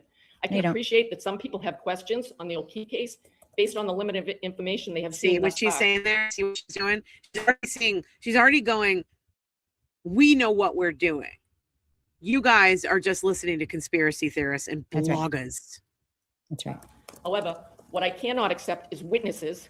Let me repeat that. Witnesses. These are residents who See have not this? been charged. That's where the narrative starts. Mhm. And to me, what it sounds like, and this is my conjecture completely on my part, what it sounds to me like, because again, these are my aunts. Like Chief Rafferty reminds me so much of one of my aunts. It's crazy to me. I never want to meet any of your aunts after the way you describe them on this show. Never want to meet they're any crazy. of them. My aunts and uncles are nuts, and I love them, but they're nuts. What has happened here is somebody got into Chief Rafferty's ear, and I'm gonna say it's probably Jen McCabe. Of course it is. Who else could? Here's how it's gonna be Chris how or it works. Jen. Yeah. Chief Rafferty has her hackles up because everyone in the community is being like, you guys didn't do a real investigation. You're shitty cops. You use red Solo cups, blah, blah, blah. Right? You were in the Sally port. She's on the defensive. And then Jen McCabe comes in and gets into her ear and is like, we're just witnesses. I'm just a regular soccer mom. You know this, Chief Rafferty. I don't even understand. Everybody's threatened. My daughter Allie's away at college and they're making her cry because they're threatening her. They're calling the college. Can you believe this? And then she gets an email from probably Mama Llama that says, you got to do something about this. This is the community, blah, blah, blah. And then she goes in front of the fucking select board, in front of her community, and she takes all of those layers of psychology and she sits here and she fucking chastises the citizens of this town for expressing their First Amendment rights and for questioning whether the police in their town did an actual investigation of a murder of a cop. And that's how this works. And that's why we are here 2 years later with a group called Testify using this narrative where she like pounds her fist. These are witnesses. These are witnesses in a murder trial, blah, blah, blah. And I'm like, this is where it all comes from. This is what's happening. I hit him. Small town mentality, small town narrative. Correct. And they are not prepared for this to be a national story where they have the most racist, bigoted cops I've ever heard investigating a crime of another cop, and they're protecting their town folk witnesses and not questioning what's actually. The call is coming from inside the house, Rafferty. This is what Correct. Cognitive dissonance looks like. Charged with any crimes, being bullied in their homes, at their children's Fuck games, or off. on vacation, all under the guise of the First Amendment. This is a really slippery slope. Under the guise. Anytime someone says under the guise of the First Amendment, they don't believe in the First Amendment. Well, there are sometimes things done under the guise of the First Amendment that aren't cool, but this is not one When of those she's things. saying it right here, that's not what it is. That if allowed to continue, will cause a rapid decline in the amount of people who would ever step forward to be a witness in a case, and quite possibly the slow erosion of the criminal justice system. Are you fucking kidding me? Conversely, as one of the judicial. Let's go. Yeah, Let's correct go, yourself. Let's go. Sorry, I'm getting a little hot in the color. System, I'm sorry. Conversely, as one of the many people responsible for the safety and well-being of people in this community, I will not tolerate any persons in this town actively participating in actions that place. She thinks she's being a good cop here. Turn the page again. I want her to turn the page angrily again. Keep going. Keep going. Those on the other side of this debate in fear by throwing objects from moving vehicles or any other similarly aggressive actions. And definitely don't spit at a cop's house. Definitely, which they didn't do. Definitely don't put duckies on benches. Definitely don't make any stickers. And definitely don't show up at a protest with some signs. Under the guise of the First Amendment. Let's go, lesbians. Let's go. What's happening to our community? Where's the civility during times of Let's go back a minute. Have you seen this, Rebecca? Yeah, I saw it a long time ago. Yeah. Okay. After what she says, I'm going to go back a little bit. They go wide, and I have to give so many props to the camera operator here. Watch this. other side of this debate in fear by throwing objects from moving vehicles or any other similarly aggressive actions? What's happening to our community? Where's the civility during times of opposing viewpoints? Excuse me. We have a point about she's speaking. Did you see her face? Did you Yeah, see her face? I did. She's angry. The civility during times of opposing viewpoints. Excuse me. We have a point about she's. That right there is why she doesn't want anybody speaking their mind, protesting, or doing anything, because they're talking about her. Right. And she's angry. She is a cop. She is supposed to protect the First Amendment rights of the constituents, of her of the citizens in her town. And instead, she's fucking pissed off because they're talking about her. She's the last person who should be sitting at this desk reading from her little 3-ring binder and flipping the pages. Thanks for the tip, Wendy. I like the She's angry speaking, page please. turning. In my initial and only statement about this case thus far, I used the word sensational. When you Google that word, the first definition to pop up is causing great Pop up. interest. Ironically, the example used in the definition is a sensational murder trial. My statement expressly asked for Wow. people to sit back and wait for all sides to be presented. Wow. How Aiden Kearney, aka Turtle Boy, manipulated my message Carney. was certainly not how it was intended. However, as with many things in this case thus far, Aiden Kearney has shown that his perception Carney. is not the reality of the situation. And here's a few examples. Look how angry she is, Rebecca. I want to see the page turn. You keep interrupting her. Stop it. I see her anger. I want to see the page How turn. Aiden Kearney, aka Carney. Turtle Boy, manipulated my message was certainly not how it was intended. The best. However, as with many things in this case thus far, Aiden Kearney has shown that his perception is not the reality of the situation. And here's a few examples. Aiden Kearney falsely reported that one of my children dates the daughter of Jennifer McCabe. My children have never, ever met any of the McCabe children. Responsible journalists would have fact-checked that. It's such easy information to confirm. And still, to my knowledge, that has not been retracted. Nowhere has Aiden Kearney stated, hey folks, mea culpa. Why? Perhaps because it would bring into question the veracity of his many other He allegations. actually states that all the time. He states that all Aiden the Kearney time. has also What? He states that all the time. He always says when he makes a mistake. Yeah. He's She's very pissed comfortable off. with that.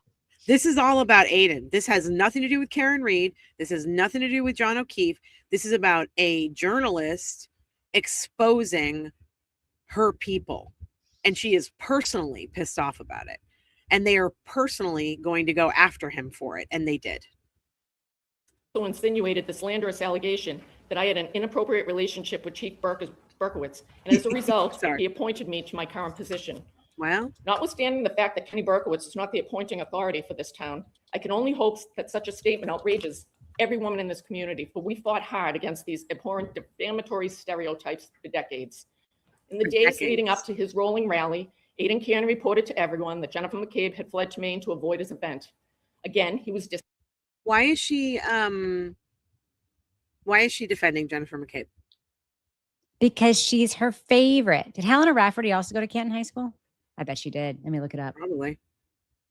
disingenuous. Jennifer McCabe was in fact home when he and 75 to 80 people in 40 to 50 cars pulled up in front of her home with the bullhorn. She's got to be She friends was with inside with her McCabe. husband and two of her 4 children. She watched this group of both residents and strangers. She went to converge on Canton her High home. School. Can you imagine the terror she must have felt for the safety of her children based on the state? How old is she? Is she I'll take a near look. the same I'll take a age as Jen McCabe? I'll take a look. This is she is friends with these people. Of course she is. This is She's 50 to 58 years old based on her joining the force in 1989. So she's older. She might have gone to school with like Nicole. Maybe. On the state of the world today. She has Irish powdery Again, face though. this is a witness Yeah, she does. in a case. Additionally, I know it's been circulated that John O'Keefe had conversations with Canton police detectives related There it to is. drug activity in that neighborhood. Well, I'm here to confirm that. He absolutely did. He reached out to the detective unit directly. However, none, and let me repeat that, none of his well-documented correspondence with us included She put her hand on anyone her hip. alleged by Aiden Kearney to be involved in this case. The point I'm trying to underscore with these statements, with the examples that I put forth as Look at her well, hands. is the same one I was trying to make in my initial statement. Take information in and verify it. Be patient while all aspects of the case unfold. This Be system is patient while Jen painful, McCabe gets to and it should be. impose her will on our The gravity town. of its process Yep. holds the liberty of someone in its midst. Follow the actual trial. Listen to all the information. Let We the are. We fucking do. Are you kidding me? Fuck off. courtroom be the forum where both sides get to present their case in full. Then make your own informed decision, whatever that's going have. to be. We have. I know that mistrust for the Canton Police Department has taken root around this case. Based on the feedback that I and officers have received, I'm not sure that it is nearly as widespread as portrayed by one of the speakers at the last meeting. However, I do acknowledge that it is there, and I hear you. I believe the first step in bridging that trust gap is effective and healthy communication. I'm also open to discussing ideas that residents believe will help build that fractured trust amongst those experiencing it. So let me reiterate, I am willing to meet with any Canton resident one-on-one, wherever in town you would feel most comfortable, Bullshit. so that we can have a dialogue where you can ask questions and you can get a sense of who I am and what I stand for as the leader of the Canton Police Department. And finally, as I close, and I'm so grateful that these final words I have will be memorialized on camera. No matter what the jury decides in the O'Keefe case, I will always be able to look in any mirror I pass. No, you. My children will always be able to view me as a person of integrity. And I will always be able to look the O'Keefe family members in their eyes, because there is absolutely no evidence of a cover-up in the tragic death of John O'Keefe. Oh, fuck off. Wow. Okay, that was my fuck off moment right there. I had to have one. Did you see wait, hold on. Did you see Turtle Boy breaking down the Rachel Rollins conversation with Pryford last night? And he's like, I would vote for her too. Which he was like, I can't believe I'm saying this. Do you hear? Yes. Did you hear that she said yes that they are covering for a cover up? Like yes. They are like someone running for district attorney blatantly said, I love that she's from Somerville too. Somerville and Medford. That's my area. She said it was a cover up, and you got a chief of police sitting here telling the people, and she's like, I'm so glad I'm on camera saying this. I bet now today she's probably not so happy she's on camera saying this, because it was a fucking cover up. Helena Rafferty worked for her and she never did anything to him. Can I show you something? Yeah, can I just play that 1 second just back one more time? It's very powerful. Okay. There is absolutely no evidence of a cover-up in the tragic death of John O'Keefe. Thank you for your time. Okay, that's all I want to say. Okay. So someone mentioned this. With me. Somebody mentioned this, and this is covered with those fucking annoying Turtle Boy ads, but good for him for making that money. I'm going to go ahead and make the screen big. I'm going to be looking at it so the ads don't cover up the thing, so I can't see you right now, okay? This is the high school yearbook project. Okay? Yeah. Look at these people. Most humorous, Mike Lank. Look at Albert. Brian Albert is a kid. He still doesn't look like Colin, in my opinion. Weird. Look at this guy. Look at this guy. Sean McDonough. Look at that. Sean Aiden McDonough. Look at this guy. John Connolly.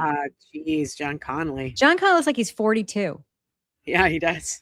Back in the 70s. They all do. In the 70s and 80s and the beginning of the 90s, kids looked so much older than kids look now. Yeah. Kevin calls whenever I say, oh, wow, that person looks older than 18. He'll be like, it's a 1985 18. Look at these people. Nick Marathis. Wow. Okay. That was Jill. Yes. No, not Jill. Yeah, Jill. Isn't that Jill Daniels? Oh, I guess so. Yeah, she looks really pretty there. Oh yeah, they were the ones who got into the fight at the restaurant on the Cape. Jimmy said she was pretty. This is Michelle Weeks. This is one of the McCabe sisters. Mm-hmm. This is Calvin Shaman. I don't know who that is. Let's take him out of here. I like the yearbook pictures. Denise Weeks. This is Denise. Denise Galvin. Denise Galvin running the Testify campaign. One of the four sisters. They all look so much alike. Brian Wanless. Don't know who that is. I'm sure I should. Paul Gallagher. Oh, geez, Paul. That is a wow. Wow. Okay. Eric Wade. I don't care about this person. Helena Rafferty. Holy shit. Yeah, that's about right. She has not changed a bit except for that. That is some 80s hair. That is like a summer 84. This is an 18 in 1984 situation. She could be 35 today, right? If you saw this woman, she'd be like, oh, she's 35. That's why when I was a kid, I bought that the people who were in Grease won. She was a Rose Queen, a Rose Court person in the she was in the Rose Court. Carrie said she retired the second she could. That is absolutely right. Charles Thanks for becoming a new member, Lily. I love this. This is so fun. Oh my God, there's our friend. This is Brian Albert. He still has that weird mouth and jaw. He looks like Colin in this picture. Let's see. Bill Burr. That's Bill Burr, the comedian Bill Burr. He's from Canton. Carrie, she was chief. Yeah, she was chief right there. I know Bill Burr has said some things that not everybody likes, but I fucking love Bill Burr. Tom Kelleher. Oh my God. Nick Coco. No, this is Nicole. Coco. Look at your generational Irish poverty face. Go, go. Wow, look at that hair. Wild hair. So it's 84. So she's Helena Rafferty's age. Yeah, that's You're what I just right. said. She probably went to high school with Nicole. They look She about did. the same age. She did. Kelleher, Chris, believed to be Xavier, and he's like, I mean, he must have been like a freshman in this photo. He looks exactly the same. These people's Exactly. faces do not change. To be fair, I have the same face that I did when I was a kid too. Stephen Seraph, Me too. Michael Christopher Loughran. Okay, let's play a fun game. Do you have any pictures available of you as a kid? Yeah, but they're not good. Hold on. Okay, well, maybe we'll do that tonight. Pull I some look- pictures and we'll look at them tonight. My mom didn't keep any pictures, like sort of like my no toy story. My mom kept 0 pictures of me as a kid. So when Ellen was looking for photos of me, I had nothing. I had like literally 1 picture to send her, which makes it sounds sadder than it is. But well, my mom's just not a sentimental person. What can I say? I get it. Or she wasn't when I was a kid, and she didn't believe in kids having toys. Oh, that's really sad. But it's okay. When you said because that, I was like, what? What do you mean? now I have my Barbie dream closet, courtesy of my husband, Kevin. Oh, wait, This I have a thing- picture of you. This thing is I have a packed picture full of of you. clothes. Oh, you have a picture of me from high school? I think so. I'm wearing a purple shirt. Yeah, that's the one. I have to download it though because it's. I really look the tight. same. I have like cute little puberty cheeks, a little puberty plump. You look really pretty. Let me I look the see. same. If you see a picture of me as Yeah. a little kid, like in the Girl Scouts, I look the same. I'm like Yeah. 8 years old as a brownie or whatever. I look exactly the same. All right, Can I'm we gonna play save brownies this tonight? for later. Okay. We're gonna do that tonight, I think. You can put it in an opening video. All right. Do you want to wrap this up because we got a call-in Yeah. show tonight that we gotta get it rested up for. I gotta friggin' take a nap. I literally did not sleep last night at all. Yeah, I was up several hours as well. Let's take naps. Ugh. Tonight at 5 p.m. Eastern Standard Time, members only call in. We'll start it open for everybody, and then we'll close it to membership. We'll drop the link. You'll be able to be invited to our studio. You can join the screen. Don't be a dick. I'm sure you won't be if you're a member of this channel. And maybe we'll have some special guests if anybody's interested in joining us from the podcast sphere. Send us an email at somethingsoff@gmail.com, and I'll drop you the link, and then you can join us too. Whoa. Hold on. What? Breaking news. I don't know if this is true. Well, let me look at his Twitter. Darlene says news just in. Meredith will be charged with witness tampering as per TB minutes ago. What? In what case? I don't know. Maybe Oh, he the must, one. he must be on his live stream. Whoa. In what case we're is gonna have that? to. We're gonna have to talk about that tonight. That's a members only conversation because we do not talk about her in our public show. No, we do not. And we're gonna talk about that tonight. Let us get some more information. We'll talk about it tonight at 5:00 p.m. And the other Is it wiretapping? Because she had a wiretapping. wiretapping. Yeah, she had a wiretapping. Yeah, that's it. She had another wiretapping charge because she was taping calls with him without his knowledge. And she was taping him without his knowledge. And then she was also taping phone calls with him. Oh, yeah. And then she put the Watch Hill, Rhode Island thing on her phone to make it look like she was sitting outside of Taylor Swift's house, which is real fucking creepy, by the way. Let me send you guys over to Turtle Boy. And if you don't want to go, you can just opt out. Yeah, let's raid. Make sure if you go over there, tell them it's a Something's Off raid. So he knows we're being good neighbors. We want people to know, not just him, but we want people to know generally when we support our neighbors that we're being good neighbors. Yeah. And then the other thing that you're gonna have to look forward to tonight is that I will share a picture of myself as a 5-year-old Dolly Parton, and I've seen it. my cover photo of my dance troupe. Do you have my Girl Scouts photo too? Because I sent that in the same thread. I've got to go look at it. Me too. But anyway, all right. Let me get into this. You're gonna have to do the outro while I do this, Rebecca. All right, I have guys. to think.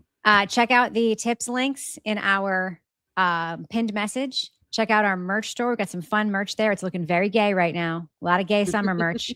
Send us a tip. Become a member. You can join us tonight in our first ever call-in show. It's going to be a good time. Thank you very much, Craftastical. I love your username. We are going to be going live at 5, and then we're going to be going members only shortly after that. Someone thinks we're hags. We're not hags. Hello. Thank you so much, Liz Miz, for the documents today that saved my life because that was making me crazy. Thanks for becoming a new member, Teresa. And don't forget to become a new member so you can come in tonight. Even if you don't want to jump on with us, it's probably going to be interesting. It's going to be a good time. It's going to be a good time. All right. Is that do it for us? I think that does it for us. I just sent you guys all over to Turtle Boy. Tell him we said hello. Tell him that we said Turtle Boy was right. And again, we'll be back at 5 p.m. to talk about this crazy news that just popped up. So, all right, See you Rebecca, then, I guys. love you, girl. I will Love you see too. you all later. I hope